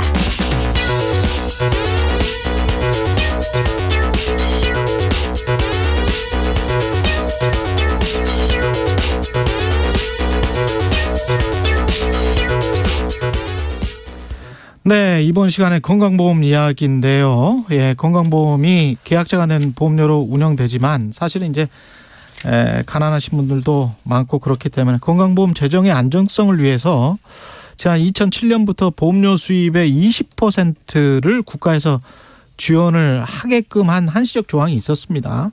근데 이것도 올해 말에 종료가 됩니다. 그러니까 이게 지금 건강보험 관련한 재정 효율화와 좀 연계해서 이야기가 될 것 같은데 보건복지부의 박민수 이차관 나오셨습니다. 안녕하세요. 네, 안녕하십니까. 예. 지금 일단 큰 그림으로 건강보험 재정부터 좀 보면 이게 지금 나라에서 지원을 해주고 있었습니다. 네, 그렇습니다. 예. 어떤 내용이었는지요? 예, 국민건강보험법하고 국민건강증진법 두 개 법에 의해서 지금 앵커께서 말씀하신 대로 예상 수입의 20%를 지원을 하고 있었고요. 예. 이게 일몰제로 운영이 돼서 올해 이제 그 일몰이 도달하는 시점인데 그간에도 한 3차례 연장을 해온 바가 있습니다. 그래서 국회에서 지금 논의가 되고 있고 합리적으로 결정해서 아마 일몰 연장으로 합리적으로 결정해 나갈 수 있을 것이라고 그럼 생각합니다. 지금 처리된다고 하는 그 간당간당한 무슨 예산안 처리 여기에 그럼 다 있는 거예요? 아니면 그렇습니다. 따로? 예, 지금 10조 5천억 내년 예산안에 10조 5천억 원이 지금 반영이 돼 있고 반영이 돼 있군요. 예, 그 처리가 되면 지원이 됩니다. 그러면은 뭐 상관이 없네요. 그럼 예산안만 처리가 되면 되는 거군요. 그렇습니다. 예. 근데 사실은 건강보험이 보험료가 올라갈 여건들은 좀 있었잖아요. 누적돼 있었던 거 아니에요, 이거? 건강보험료가 그간에 계속 올랐죠. 예, 의료 서비스에 대한 대가기 때문에 고령화가 진행되면서 의료 수요는 늘어나고 그렇죠. 그러다 보니까 이제 의료 지출도 늘어나고 이제 거기에 응하려고 하면은 결국은 이제 수입도 늘어나야 되는데 수입을 늘리는 방법은 보험료를 이제 인상을 하고 또 국고 지원도 늘리고 이런 방식으로 지금까지 계속 해왔습니다. 그래서 앞으로도 고령화는 더욱 심해지기 때문에 보험료를 올려야 되는 압박 요인은 앞으로도 계속 있다. 그렇죠. 그래서 저희가 어저께 발표한 건강보험 지속 가능성 제고 방안이라는 것은 이런 부분들에 대한 압박을 조금 낮춰보자. 조금 국민들에게 덜 부담되는 방식으로 좀 운영을 해보자. 그런 취지라고 이해를 해주시면 좋겠습니다. 재정 효율화를 하더라도 지금 말씀 들어보면 보험 수가는 조금 올라갈 가능성이 있다. 예년처럼. 뭐 그것은 이제 운영을 해봐야 됩니다. 올해 같은 경우는 저희가 올해 말에 가면은 아마 2조 8천억 정도 흑자가 좀 예상이 됩니다. 그래서 내년에도 재정 상태가 여력이 있다 그러면은 보험료 내년에는 뭐 안 올리고도 갈 수 있고요. 그거는 그때 상황에 따라서 결정을 해 나가야죠. 현재 상황은 어떻습니까? 건강보험 재정. 지금 현재 누적 준비금이 20조 원 가량 지금 저희가 보유하고 있고 제가 좀 전에 말씀드린 대로 올해 말에 한 2조 8천억 흑자가 나면 한 23조 원 정도 저희가 이제 보유를 하게 되니까요. 내년에도 안정적으로 재정 운영이 가능하고 저희가 이번에 이제 그 지속 가능 방안을 시행해서 지출을 조금 더 효율화한다 그러면 재정은 조금 더 안정적으로 운영할 수 있겠습니다. 다만 그럼에도 불구하고 여러 가지 과잉 진료나 의료 쇼핑 같은 그런 부적정 이용 사례들이 있기 때문에 그런 부분에 대해서는 좀 철저하게 좀 관리를 강화해 나갈 예정입니다. 그 부적정 사례와 관련해서는 철저히 관리를 강화하겠다. 그게 이제 재정 효율화 방안인데요. 좀 그렇습니다. 자세히 설명을 해 주십시오. 구체적으로. 예. 이거는 조금 비유를 들어 설명하면은 수도관이 있는데 조금 새는 부분이 있는 거죠. 그래서 그 새는 부분을 수리하고 좀 튼튼하게 만들겠다. 이렇게 이해를 좀 해 주시면 좋겠고요. 저희가 이번에 준비한 거는 조금 단기 대책 위주로 돼 있습니다. 저희가 후속 대책으로는 조금 더 근본적인 제도와 구조에 대한 대책도 준비를 하고 있는데요. 우선 어제 발표한 내용을 좀 간략하게 설명을 드리면 첫 번째가 이제 급여 관리인데 예를 들면 뇌나 뇌혈관 MRI 같은 경우에 좀 의료적 필요도가 낮은데도 검사를 하는 이런 사례들이 있어서 그런 부분들에 대한 기준을 좀 강화를 하고 그래서 꼭 필요한 경우만 쓰도록 이렇게 할 예정이고요. 또 외국인이나 재외국민 같은 경우에 건강보험 자급 기준 이런 부분들에 대해서 조금 그 부당 이용하는 이런 사례들이 좀 발견이 됐습니다. 그래서 이제 이런 부분들에 대한 제도 개선. 세 번째는 이제 합리적인 의료 이용이 가능하도록 제도 개선하는 거. 그다음에 마지막으로는 저희가 신고 센터도 운영을 하고 관리 운영도 개선을 해서 아까 말씀드린 그 새는 수도관 이걸 좀 튼튼하게 수리를 해 나가도록 하겠습니다. 이게 사실은 현장에서 어떻게 반영될지가 이제 중요할 것 같습니다. 왜냐하면 의료적 필요도가 낮은 부분에 관해서 이제 물론 그런 부분들이 분명히 있을 거는 같은데 그 기준이 이제 병원 쪽에서는 환자 보호를 위해서 이런 MRI 검사를 할 수밖에 없었다. 당시 상황이 그렇게 이제 주장을 할 것이고 환자는 불안한 마음에 그 병원에서 받아보라고 하면 이제 받게 되는 그런 상황이잖아요. 이 의료적 필요도가 있다 없다를 판정하는 거는 이제 결국은 건보공단이 판정을 해야 될 텐데 현장에서 많이 부딪히지 않을까요? 그래서 이런 것들은 기준을 조금 명확하게 해줘야 됩니다. 지금 이제 저희가 좀 개선하겠다고 하는 것들은 기준이 모호하거나 아예 없는 경우들이 좀 있었어요. 예를 들어서 좀 사례를 하나 설명드리면은 이제 두통이나 어지럼이 있다 이래가지고 신경학적 검사를 해봤더니 이상 소견이 없었는데 MRI를 찍은 경우들이 있습니다. 이거는 뭐냐면 내가 좀 아프니까 한번 찍어보자. MRI 같은 건 굉장히 고가의 검사이기 때문에요. 이런 경우는 저희가 이제 앞으로는 신경학적 검사를 해서 유소견이 있을 때에 그럴 때 검사를 하면 건보를 적용해 주도록 이렇게 좀 개선을 할 예정입니다. 그래서 기준을 좀 더 명확하게 해준다 그러면 현장에서 그 기준대로 집행을 하시면 되고요. 의료적 필요도가 있으신 분들은 그 기준에 다 포함이 될 수 있기 때문에 실질적으로 혜택을 줄이거나 이런 것은 아닙니다. 그 기준대로 한다고 하면 제가 이제 경제적으로 질문을 드려보겠습니다. 반론 차원에서. 그 MRI 장비 같은 거를 수십억에 샀어요. 근데 이제 대출 이자도 갚아야 될 텐데 그게 작동이 과거에는 10번 했는데 지금은 2번으로 줄어들어요. 그러면 2번으로 줄어드는 환자에 대해서는 그 비용을 더 요구할 수밖에 없는 상황 아닙니까? 저희가 수가를 산정을 할 때는 한 기계의 가격을 설정을 하고 그것이 평균적으로 몇 회 이용되는지 그리고 퇴장 기간은 얼마나 되는지 이걸 감안을 해서 수가를 정해줍니다. 그래서 정상적으로 운영하면은 그 지금 말씀하시는 비용을 다 커버를 하고 남을 정도로 수가를 설정을 해주기 때문에 거기에서 더 이제 초과적인 이윤을 누리기 위해서 막 검사를 하는 것이다. 이런 것들은 어떻게 보면 좀 과잉된 그 행위죠. 그래서 그런 것들을 명확한 기준을 통해서 막아보려고 하는 것입니다. 외국인 건강보험과 관련해서는 늘 얘기가 이것도 돼 왔었는데 그것도 좀 설명을 해 주십시오. 지금 가입자의 이제 자격 관리를 좀 강화하겠다는 것인데요. 이제 사례들이 좀 있습니다. 예를 들면은 외국인 중에 이제 직장 피부양자로 이제 등재를 하는 경우에 입국한 당일날 고가의 진료를 받고 진료가 끝나니까 바로 또 출국한 이런 사례들이 좀 저희가 발견을 했어요. 요거는 이제 의료 목적으로 입국한 것으로 상당히 추정되는 그런 내용이고 그래서 저희가 다른 나라 제도들도 참고를 해서 배우자나 미성년 자녀는 현행처럼 바로 입국하면 건보를 적용할 수 있도록 해주지만 부모 등 이렇게 좀 그 나이가 많으신 분들 이런 분들은 입국 후에 6개월을 체류해야만이 자격이 생기도록 이렇게 관리를 해 나갈 예정입니다. 저도 외국에서 근무를 해봤지만 나갈 때 보통은 배우자와 자녀를 데리고 가지 부모님은 잘 안 모시고 오거든요. 그렇죠. 예, 그러니까 예. 부모님을 모시고 온다는 거는 의료 목적으로 입국했을 가능성이 높아서 그러한 제한을 좀 두고자 합니다. 예.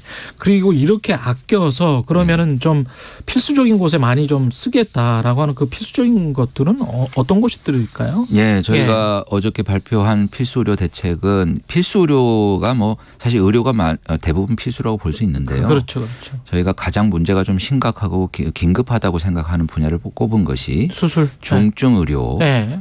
심내혈관, 네. 그다음에 분만, 네. 소아 진료 이런 것들을 좀 꼽았습니다. 왜냐하면 이런 것들은 시간을 다투는 문제입니다. 그래서 내가 사는 곳에서 문제가 생겼을 때 30분 내에 처치가 가능하면 생명을 살리고 또 중증 장애로 안 갈 수가 있는데요. 이게 잘 안 되면은 목숨을 잃거나 또는 중증 장애가 되어서 더 비용도 많이 들어가는 이런 일이 겪기 때문에 지역 완결형 의료, 즉 내가 사는 곳에서 30분 이내에 그러한 진료들은 받을 수 있도록 체계를 갖추겠다. 그래서 그런 진료가 가능하도록 지금 있는 응급체계 이런 부분들에 대한 보상도 강화를 하고 네트워크들을 강화해서 정보를 공유해서 지난번에 그 아산 서울에서 이제 개도술리를 못 해가지고 문제가 생긴 간호사 사례가 있었는데 사실 그때도 서울에 그 수술을 하실 수 있는 의사분이 계셨어요. 아, 그랬어요? 예, 결국은 정보를 공유하지 못해서 일어난 사고입니다. 그래서 이런 정보들을 공유해서 어디에 그 의사가 계신지를 신속하게 파악하고 바로 전원할 수 있도록 이렇게 좀 개선을 해 나갈 예정입니다. 전반적으로 그 환자들 같은 경우에 수가 문제는 어떻게 될지가 확실히 안 나와서 지금 뭐 어림짐작할 수는 없을까요? 수가 본인 부담 말씀이신가요? 본인 부담이 어느 정도 올라갈지. 이게 이제 수가를 올리게 되면 본인 부담도 일부 올라갈 수가 있는데요. 저희가 이제 이런 필수 의료 분야에 이제 보상을 강화하다 보니까 환자들 부담이 늘어날 수가 있는데 그런 부분들에 대해서는 그 본인 부담률을 일부 조정을 해서 본인 부담 자체에 큰 변화가 없도록 그렇게 세밀하게 관리를 해 나가겠습니다. 본인 부담률은 좀 조정을 하겠다. 네.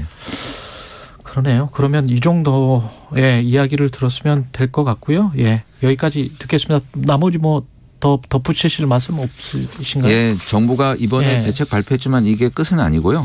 저희가 앞으로도 계속 좀 구조적이고 좀 근본적인 제도 개선 대책도 만들어서 발표를 할 예정인데 정부는 어쨌든 최선을 다해서 수도관을 튼튼하게 만들고요.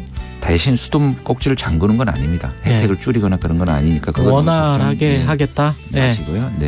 그렇게 이해를 해주시면 좋겠습니다. 박민수 보건복지부 제2차관이었습니다. 고맙습니다. 네, 감사합니다. 아이 김씨, 밭에서 뭐해? 인삼 경작 신고하려고 반면적 좀 재고 있었지. 그게 뭔데? 나도 해야 하나? 당연하지 이 사람아. 인삼 농사 짓는 사람들은 모두 해야 한다고. 인삼 생산량을 예측해 공급 과잉을 막고 수급 균형을 통해 농업인의 소득을 보장하고 체계적인 관리로 소비자에게 품질 좋은 인삼을 제공할 수 있도록 하는 인삼 경작 신고가 2022년부터 의무제로 전환되었습니다. 인삼을 경작하는 농업인이라면 재배지 관할 인삼농협에 신고해 주시기 바랍니다. 이 캠페인은 한국인삼협회와 인삼자조금관리위원회가 함께합니다. 우리 생활에 유용하게 쓰이지만 폐기물을 남기는 방사선. 누군가 해야 하지만 아무나 할 수 없는 일. 방사성 폐기물 관리. 더 세심한 관리로 아이도 환경도 안전하게. 방사성 폐기물은 관리가 중요합니다. 방사성 폐기물을 안전하게 관리하는 한국원자력환경공단.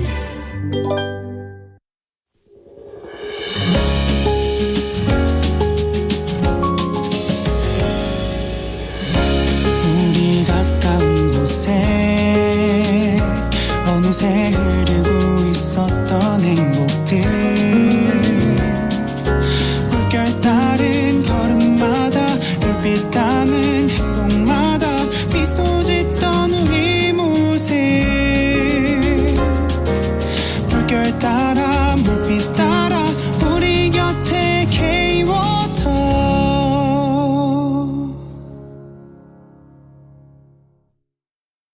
잠시 후 8시 반부터 일부 지역국에서는 해당 지역 방송을 보내드립니다.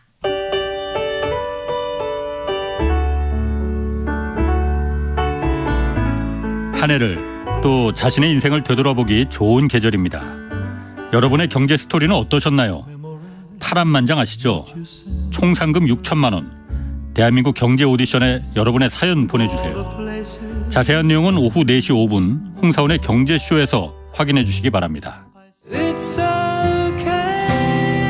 진행은 서툴지만 내용은 알찹니다. 진실의 편에서, 정의의 편에서, 약자의 편에서 뉴스를 전합니다. 주진우 라이브와 함께 더 많이, 더 오래 웃었으면 좋겠습니다. 매일 오후 5시 5분 KBS 1라디오 주진우 라이브. 지금 시각은 8시 30분입니다. KBS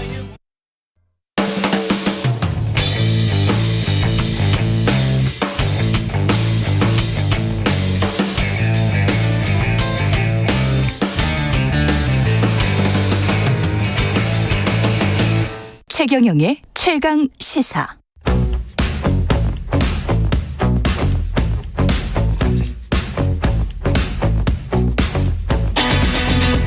심리로 들여다보는 세상 이야기. 뉴스는 십니다. 네, 정치, 경제, 사회 등 우리 사회 다양한 이슈를 심리학적 관점에서 풀어보는 시간입니다. 최경영의 최강시사 뉴스는 십니다. 아주대학교 심리학과 김경일 교수 나와 계십니다. 안녕하십니까? 네, 안녕하세요. 예. 네. 카타르 월드컵 경기 밤새서 보셨어요? 어땠습니까? 봤죠. 아, 네, 그래요? 네, 예, 그래서 포르투갈 경기 다 봤고요. 예. 네, 그래서 왜 그 월드컵 하면 그래서 자기 리듬이 좀 깨지잖아요. 좀 깨지죠. 네, 예. 그래서 약간 이렇게 부은 눈으로 한 며칠 다녔던 기억이 납니다.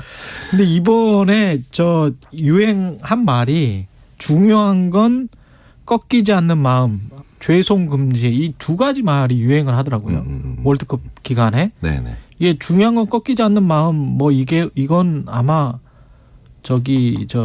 손흥민 선수가 한 이야기 아니에요? 네, 예전에도 그런데 이제 그게 한 번쯤 이제 다른 데서 이제 그 게임 관련된 그 대회에서도 한번 인터뷰에서 나왔던 얘기라서 많이 회자가 됐었는데. 아, 그랬군요. 네, 네. 이제 꺾이지 않는다는 게 저도 그런 기억이 납니다. 승패보다 더 싫었던 건 우리 선수들 고개 숙이고 걸어 나오는 거 이런 거. 네, 네. 예전에. 침울한 모습. 그렇죠. 그러니까 그 얘기는 뭐냐면 들어갈 때 이미 결과를 예상하고 들어갔다거나 아니면 상대한테 이제 기가 많이 죽은 거죠. 주눅이 들었다. 네네. 우리가 이제 기가 안 죽는다 이런 표현 쓰잖아요. 예. 그런데 사실은 언제나 기 안 죽는 게 좋은 건 아니죠. 그렇죠. 내가 더 기량, 그 다음에 권력, 힘 이런 데서 더 위에 있는 게 분명할 때 그때 기 안 죽이는 건 그건 오만하거나. 그렇죠. 네, 아니면 오히려 그 사람이 컴플렉스가 있는 거죠. 내가 더 위에 있거나 더 권력 있는데도 기가 안 죽으면. 그렇죠. 그런데 내가 더 기량이 떨어지는 걸 알고 객관적으로 혹은 내가 또 낮은 위치에 있는데도 기가 안 죽는다. 네. 사실은 이거는 우리가 객기라고 표현할 때도 있지만 용기입니까? 네, 용기와 그다음에 거기서 뭘 보냐면 실제로 심리학 실험들을 보면 이 사람이 기본기가 있구나. 기본기. 네, 그걸 본다는 게 아주 절묘하게 관찰되는 현상들이에요. 그러니까 무슨 얘기냐면 우리 국민들께서 그리고 전문가들도 제가 봤을 때는 이번에 이제 우리 선수들을 보면서 기량이 떨어지는 건 확실히 브라질 같은 나라랑 할 때 있죠. 그렇죠. 그렇죠. 네. 근데 기본기가 떨어진다. 기본기가 형편없구나. 이런 느낌은 안 받은 거예요. 제 생각에는. 그렇죠. 그리고 우리 선수들도 그걸 알고 있기 때문에. 우리는 그리고 우리의 경기를 했다. 우리 경기를 했다. 그렇죠. 네. 네. 그러니까 왜 그런 얘기 많이 하잖아요. 이제 우리 방식, 그러니까 야집이나 고집이 아니라 고립되는 게 아니라 이제 공존하면서도 우리 것에 대한 우리 정의가 필요하다. 네. 떳떳함, 당당함 이런 거네요. 우리 그렇죠. 것에 대한. 그렇죠. 그래서 그렇기 때문에 그렇게 하면 과정을 즐기거나 과정을 볼 수 있는 눈이 생기거든요. 그렇게 되네. 네. 그래서 그 과정을 못 볼 때, 그 과정을 아직 즐길 수가 없을 때는 우리가 결과에만 결과에만 너무 그 생각을 하거나 좀 몰입을 하게 되니까 왜 그런 경우 있잖아요. 네. 꽤 잘 싸운 경기인데도 탈락했어? 에이 하면서 이렇게 비난의 화살이 돌아간다든가. 그렇죠. 네. 그리고 문득문득 좋은 장면이 있는데도 그 장면들을 대부분 놓친다든가. 네, 이런 얘기를 하는데 네. 그 지금 이제 우리 축구 선수들의 이 얘기가 또 맞물려서 그래서 그 과정 그다음에 꺾이지 않는 거 뭐 이런 것들과 맞춰서 이제 빌드업이라는 단어도 많이 이제 그렇죠. 그게 이제 뭐 성과가 있었느냐 없느냐에 대한 얘기는 분명히 존재할 수 있겠죠. 전술적인 건 차치하고. 그렇죠. 네. 그런데 이 빌드업이라고 하는 단어가 결국은 그 과정 위주의 축구를 하겠다라고 하는 그러네요. 것과 연관이 있거든요. 뭔가 형성해 나가는 거네. 만들어 나가는 거네요. 네. 네.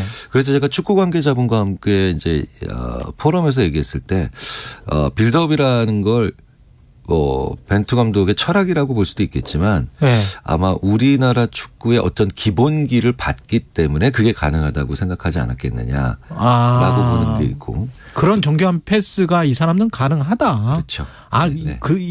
그동안에 뭐라고 해야 되나요? 그냥 장거리로 쭉 그냥 날려서 윙백으로만 했던 그런 축구가 아니고. 그렇죠.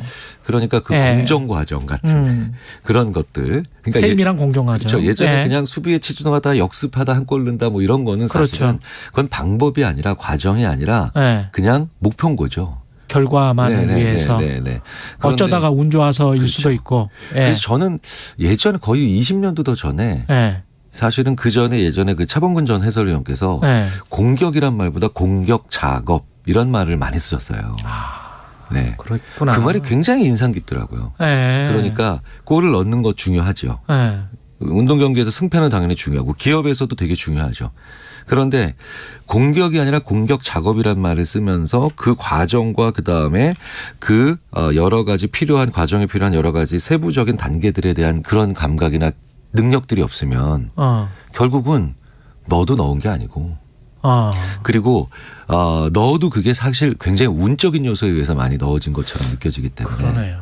그래서 게임이 안 된다는 거죠. 근데 그때 차범근 감독 말씀을 하셔서 그때 그 유명했던 게 이제 5대 0인데 그렇죠. 그 결과에 대해서 집중하고 그거를 비난했었던 축구 팬들이 98년도 월드컵이었던 것 같은데. 그렇죠. 네. 그 이후에 2002년은 꿈은 이루어진다 뭐 이래가지고 그 역시도 이제 결과잖아요. 네네. 근데 지금 이번은 중요한 건 꺾이지 않는 마음, 죄송 금지 이게 유행이었다는 거잖아요. 네네. 다르네. 꿈이라는 것과 목표라는 것도 좀 달라요. 이제 그 꿈은 굉장히 추상적인 상태 어떤 그 굉장히 그 어떤 개념적인 어떤 상태를 의미합니다. 그러니까 그때 2002년에 월드컵 때 꿈은 이루어진다. 근데 그 꿈이 뭐야?라고 주위 분들한테 물으면 글쎄 어쨌든 뭐 16강? 하여튼 근데 거기서의 꿈은 제가 봤을 때는 우리 축구가 무시받지 않는다라는 그 정도였겠죠. 추상적 개념이죠. 그런데 목표는 그거보다는 훨씬 더 가시적이고 구체적인 것들이에요. 그런데 꿈은 굉장히 그래서 커야 되고 목표는 굉장히 현실적인 것을 잡아야 되는데 그렇군요. 근데 이게 꿈만 있는 사람들은 좀 허황되죠. 꿈만 있다. 네네. 내가 뭐 세계 최고의 부자가 될 거야. 이거 꿈만 있는 거죠. 그런데 목표는 그렇기 때문에 내후년까지 얼마를 벌고 그다음에 3년 내에 뭘 하겠다, 뭘 가지겠다 이런 게 목표잖아요. 그런데 목표만 있는 사람들은 꿈이 없고 목표가 없는 사람들은 열심히 사는데 굉장히 허망해요. 나중에 목표를 이루고 난 다음에는. 그렇죠. 갈 데가 없거든요. 그렇구나. 사실은 우리 사회는 굉장히 오랫동안 꿈이 있다기보다는 목표만 가지고 있는 사회였죠. 숫자만 있었군요. 수출 몇 억불 달성, 뭐 숫자만. GDP 뭐 이런 것들. 그런데 상당히 많은 경우에 스포츠를 통해서 꿈을 우리가 만드는 경우를 많이 봐요. 그런데 이제 이 기본기가 좋아지면서 이제 꿈만 가지고 있는 게 아니라 우리 축구가 목표를 가지게 됐는데 목표가 생기니까 뭐가 생깁니까? 과정과 절차에 대한 안목들이 생기는 거죠. 그걸 뭐라고 부르느냐? 그걸 게임이라고 불러요. 그렇군요. 그러니까 게임과 도박의 차이는 도박은 결과만 보는 거죠. 그렇죠. 네. 근데 게임은 과정을 보는 거죠. 절차를 보는 거죠. 과정을 또 즐기고요. 근데 이제 좀 더 게임적 세대가 됐잖아요. 우리 세대 전체가. 젊은 세대는 당연하고 이제 기성 세대도 훨씬 더 게임적인 요소들을 많이 볼 수 있는. 그러니까 즐거워서 하는 게 아니라 결과만 보는 게 아니라 과정에 있는 그 여러 가지 요소들을 보고 이걸 이 다음에 이런 단계가 있구나. 그렇지. 이런 절차를 완성을 하는구나. 네. 이런 걸 보기 시작하는 단계에 이르렀기 때문에 이게 좋은 거고요. 그렇기 때문에 저는 이번 월드컵이 축구라는 스포츠만 놓고 봐도 이제 게임을 보는 거구나. 그 전까지는 사실은 전 도박적이었다고 봅니다. 네. 결과에만 집착하는. 네네. 그럼 생각을 해보면 잘 응원을 못했었을 수도 있다. 98년이나 2002년이나 그런 생각도 듭니다. 지금 점점 응원을 우리가 잘하고 있고 그게 이어지고 있다. 축구 선수들과 감독과 그러면서 축구 선수와 감독도 어떤 응원하는 사람들의 기를 잘 받아서 기죽지 않고 경기를 하고 있다 이렇게 볼 수도 있겠네요. 그럼요. 예. 그 응원이라고 하는 건 이길 수 있도록 힘을 북돋는 기능도 있지만 졌을 때에 아주 중요한 격려를 하는 기능이 굉장히 강하거든요. 예. 그러니까 왜 선수들이 왜 우리 응원단에서 꺾이지 마. 네. 그렇죠? 꺾이지 않는 마음이 가장 중요해. 이런 말들을 해 주시는 걸 보고 굉장히 많은 그 인상을 받았다. 그다음에 동력을 얻었다 이런 얘기들 많이 하시는 걸 보면 우리 사회가 실패한 사람, 그다음에 진 사람, 그리고 뭔가 성과가 안 나온 사람들에게 어떻게 좀 더 세심하고 지혜롭게 대해야 되는가. 이게 되게 중요한데 그렇죠. 기업에서도요. 기업에서도 제일 중요한 건 사업에 실패한 사람, 그다음에 이번에 성과가 저조한 사람, 이런 분들을 어떻게 대하고 여기서 어떤 교훈을 얻느냐가 가장 중요하거든요. 어떻게 돼야 됩니까? 일단은 사람들이 실패로부터 잘 안 배우려고 그래요. 실패로부터 심리학 실험을 해보면 정말 실패로부터 안 배웁니다. 그럼 실패를 복귀하기 싫어해요? 네, 그렇죠. 그러니까 이게 실패를 심지어는 그래서 왜 굉장히 성과가 좋고 그다음에 뭔가 소위 말하는 잘 나가는 그런 기업들의 특징이 바로 뭐냐면 예를 들자면 연말에 실패 박람회를 해요. 네. 근데 약간 축제 분위기로 해요. 그러니까 은폐 절대 없죠.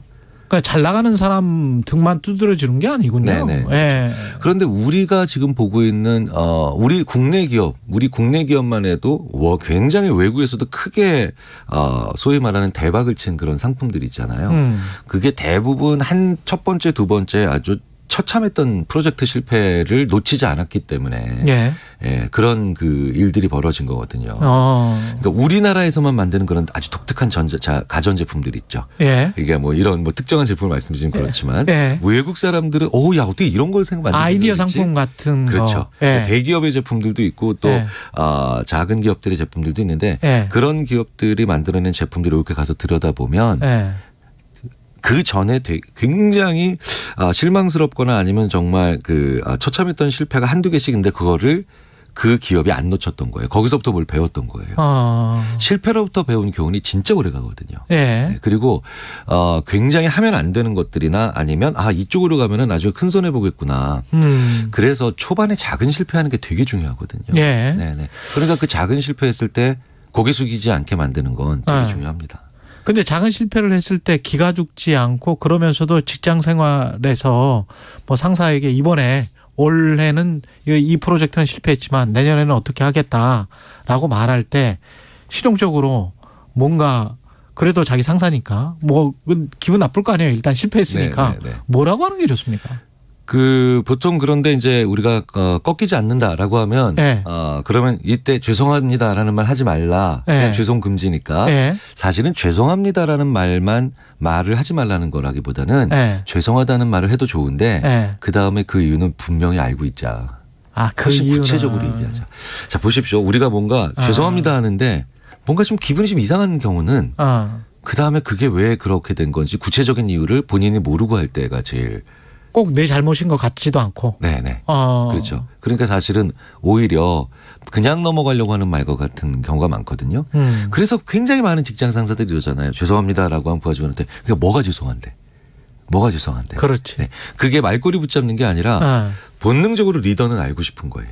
알고 싶은 거예요. 그러니까 웬만큼 인식이 있거나 아니면 기량이 있는 리더라면 이 친구가 뭐가 죄송한데 그러니까 죄송합니다라고 하는 말은 굉장히 추상적인 말이고 그렇죠. 사실은 흔쾌히 하는 건 좋습니다만 네.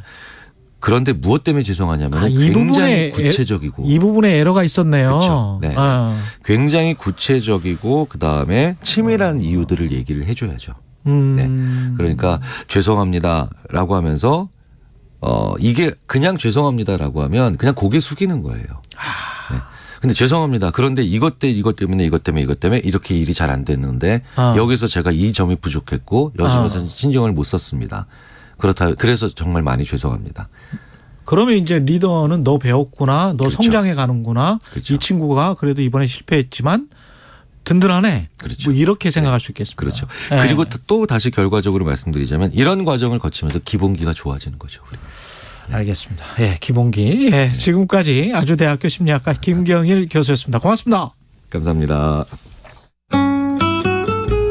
이 시각 교통정보입니다. 큰 추위 대신 미세먼지 예보와 함께 아침까지 수도권과 서해안에는 약하게 비나 눈이 내리겠습니다. 올림픽대로 하남 방향은 행주대교부터 성산대교까지 20분 넘게 필요합니다.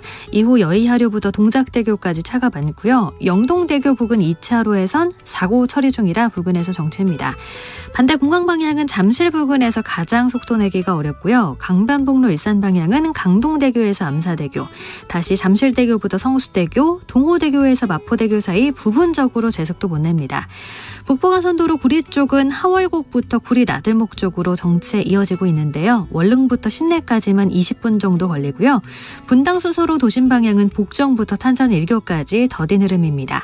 수도권 제2순환고속도로 구리에서 판교 쪽은 남양주부터 상일, 하남에서 광암터널, 그리고 송파 부근에서 막힙니다. KBS 교통정보센터에서 임초희였습니다.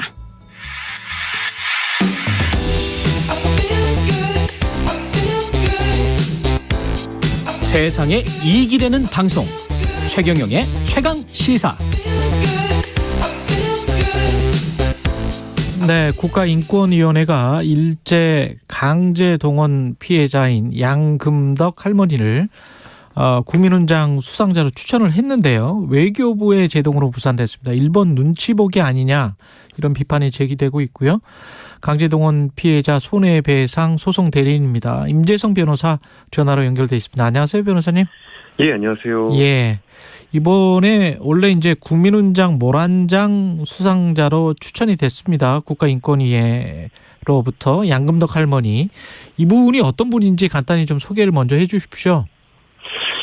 양금덕 할머니는 이 강제동원 문제의 좀 상징과도 같은 분이신데요.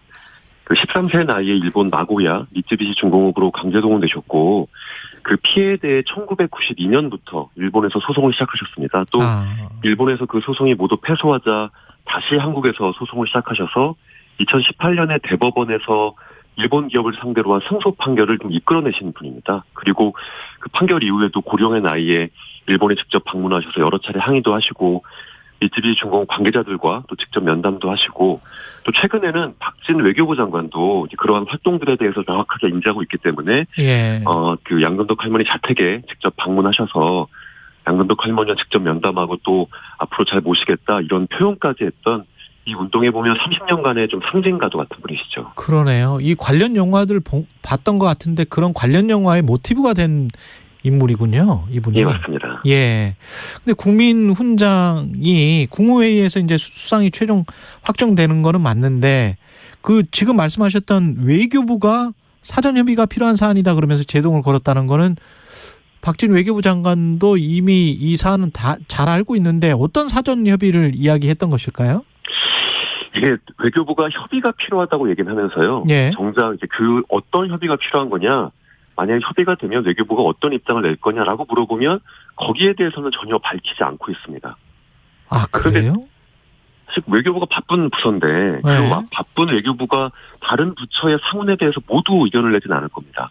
그렇죠. 그러니까 본인들이 보기에 분명 뭐 이 절차에 문제가 있거나 아니면 이 안건에 본인들이 의견이 낼 것이 있거나 뭐 수정이 필요하다 이렇게 생각하는 부분들에 대해서 외교부가 의견을 낼 건데 정작 당신들의 의견이 뭐냐, 당신들이 협의가 이루어졌을 때 낼 입장이 뭐냐라고 물어보면 그건 노코멘트라고만 일관되게 얘기하고 있습니다. 그러면 국가인권위가 추천한 걸 외교부가 막았다. 근데 외교부는 관련해서 노코멘트를 한다. 그러면 외교부의 상대 파트너 관련해서는 일본밖에 없는데 일본 때문에 그런 것 아니냐 이런 비판 합리적 의심이 가능한 상황이네요. 이게 지금. 예, 뭐 외교부가 밝히진 않고 있으니까 여기서부터 뭐 해석의 영역일 수밖에 없는데요. 예. 뭐 강제동원 문제를 활동해온 저희 입장에서 봤을 땐 지금 시점에서 어쨌든 대통령이 한일 관계에 대한 강력한 드라이브를 걸고 있는 지금 시점에서 그 대통령이 일본을 향해서 30년간 싸운 피해자들에게 상을 주면 일본이 불편해할까 봐 또 현재 논의되고 있는 한일 간의 정상 간 여러 합의들에 대한 지금 뭐 아마 사전 논의들이 이루어지고 있는 걸로 알고 있는데 그런 협의에 변수가 생길까 봐 외교부가 이 절차를 좀 보류해달라라고 하거나 아니면 서운 대상을 좀 바꿔달라라고 하는 의견을 내려고 했던 것이 아닐까라고 좀 추정을 해볼 수 있을 것 같습니다. 이게 뭐 내정 간섭은 뭐 일본에서 요구한 거는 아닐 테고 내정 간섭은 아닐 텐데 이거는 그렇게 되면 지나친 자기 검열 아닙니까? 우리가 일본과의 관계 때문에 우리 내정이잖아요. 우리 국민에게 국민훈장 주는 건데 그걸 왜 일본 눈치를 봐야 되죠? 이제 제가 해석의 영역이라고 말씀드렸지만 만약에 그런 해석의 영역에 따라서 외교부가 움직였다고 가정을 한다면 이건 알아서 지는 거죠. 알아서 기는 것이다. 만약에 그랬었다면.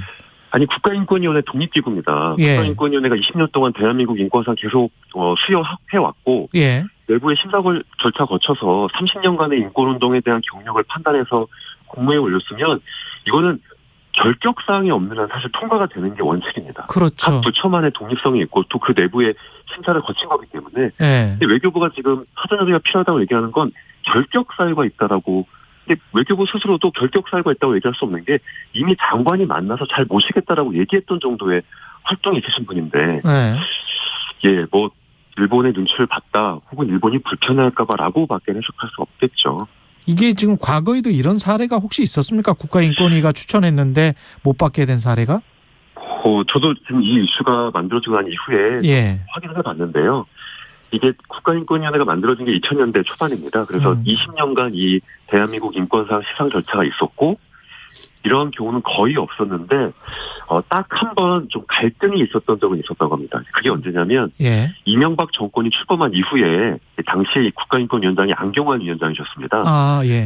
그때는 이제 국가인권위원장과 대통령 사이에서 좀 갈등이 있어서 결국 안경환 위원장이 중도 사퇴를 했던 상황이었었는데 그때는 국가인권위원회의 인권상 추천이 대통령의 결정이 쉽게 좀 이루어지지 않았던 그 한 번의 긴장이 있었고 이것 외에는 수상자를 두고서 이렇게 뭐 사전 협의에 대해서 논란이 있어서 제때 시상을 하지 못했던 경우는 없었다고 합니다. 그 국가인권위 추천 과정에서 할머니께 말씀을 분명히 드렸을 것 같거든요. 추천이 확정이 됐기 때문에. 그러면 할머니 측에서는 이 사실을 알고 있습니까? 지금? 당연히 시상하신다는 이야기 알고 있었고요. 또 오늘 10시에 사실 행사가 예정돼 있었습니다. 그래서 광주에서 오늘 그 10시까지 시간 맞춰 오시려고 다 여러 가지 준비를 했었고 그런데 이제 결국 취소는 아니죠. 연기된 건데 아직 안건이 상정돼서 부결된 건 아니니까. 근데 이제 이렇게 표현하셨어요. 좀 무릇하고 기분이 좋았는데 여간 기분이 나쁜 게 아니다. 그리고 본인이 30년 동안 사과 한마디 들으려고 활동을 해왔는데 이게 참 어려운 거구나 하시면서 또 관련 단체들은 이제 대한민국 인권상인데 이게 대한민국 인권상까지 외교의 문제로서 다른 국가의 눈치를 봐야 되는 상황이 사실 납득되지 않는다. 만약에 한일 간의 관계가 좋아지고 또 강제동원 문제에 대해서 일정한 해결이 났다 하더라도 이게 피해자를 청산하는 게 아니잖아요. 피해자에 대해서 한 국가 안에서의 존중과 기억들은 당연히 이루어질 수 있어야 되는 건데 뭔가 좀 잘못되고 있다라는 느낌도 들고 있습니다. 지금 이 한일 관계의 정상화라고 이야기되는 것이 결국은 누구를 청산하려고 하는 건지에 대해서 좀 좀 씁쓸한 느낌이 들고 있습니다. 지금이라도 국무회의에서 의결을 하면 안 돼요? 정부가 마음을 바꿔먹을 수는 없습니까? 저희는 당연히 그런 걸 바라고 있고요. 일단 대한민국 인권상의 수상을 하는 오늘까지의 국무회의 의견은 없었지만 아직 이게 상정이 돼서 부결된 건 아닙니다. 즉 외교부가 절차적으로 협의가 필요하다라고 제동을 걸어서 상정 자체가 안 된 거기 때문에 다음 주라도 다다음 주라도 국무회의 안건으로 상정이 돼서 의결하고 대통령이 결정하면 이 상원 절차, 그러니까 양금덕 할머니에게 상원을 주는 절차는 아직 살아있는 건 사실입니다. 예, 좀 생각을 다시 해보셨으면 좋을 것 같고요. 일제강점기 강제동원 배상 문제 관련해서는 지금 상황이 어떤 겁니까? 이번 정부의 거의 최우선 외교 사안이 돼서요. 예. 일본과의 좀 강력한 협의가 이루어지고 있는데 그동안 이 문제가 좀 빡빡하게 막혀 있었던 이유가 일본의 성의 있는 호응이 전혀 없었다. 최소한 일본의 사과나 그렇죠. 일본 피고 기업, 가해 기업의 배상금에 참여 이런 것들에 대한 요구가 있었는데 그런 것들에 대해서 일본 입장이 전혀 바뀌지 않았기 때문에 이 문제가 계속 팽팽한 대립을 달렸는데 지금 외교부 입장은 그러한 일본의 성의 있는 호응이 없다 하더라도 해결하자. 그리고 그러한 일본의 성의 있는 호응이 없을 때 피해자들이 반대할 거가 분명하지 않겠습니까? 저희들이 계속 요구했던 것들이 있고 또 판결에서 승소도 한 상황이기 때문에 근데 지금 외교부는 피해자의 동의가 없이도 이 문제를 해결할 방안들을 좀 고민하고 있습니다. 외교부는? 예. 그러면 지금 절대 원칙이 일본의 사과와 일부라도 기업이 전범 기업들이 배상을 하는 것, 이게 원칙인 거죠? 사실 절대 원칙이라고 말씀해 주셨는데요. 예. 그러니까 지금 피해자들은 일본 기업을 상대로 소송을 해서 승소한 사람들입니다. 그러니까 판결에서 이긴 사람들이 판결에서 진 일본 기업이 도저히 날 판결을 이행하지 못하겠다. 그리고 일본 정부까지도 일본 기업이 판결을 이행하지 못하게 한국 정부가 방법을 만들어달라라고 하는 상황에선 그렇죠. 피해자들이 양보하는 거잖아요. 판결에 이긴 사람이 판결의 이행이 불가하다라고 양국 정부가 이야기하니까 그렇다면 최소한 사과 그리고 제3자가 돈을 만든다 하더라도 그 돈에 일본 기업의 단돈 100원이라도 참여를 좀 해달라. 이게 내가 10년간 20년간 쌓아온 판결이 무효화되는 상황에서 그래도 내가 양보할 수 있는 최소한 마지노선 아니냐라고 얘기하고 있는데 일본은 그것도 힘들다. 한국 정부는 일본이 그것도 힘들다면 다른 방식을 고안해보겠다라고 하고 있는 상황인 거죠. 그러니까 대법원 판결이 났고 우리 대법원에서 그렇게 원칙을 세웠는데 그 원칙에서 우리 입장이 많이 물러난 거네요.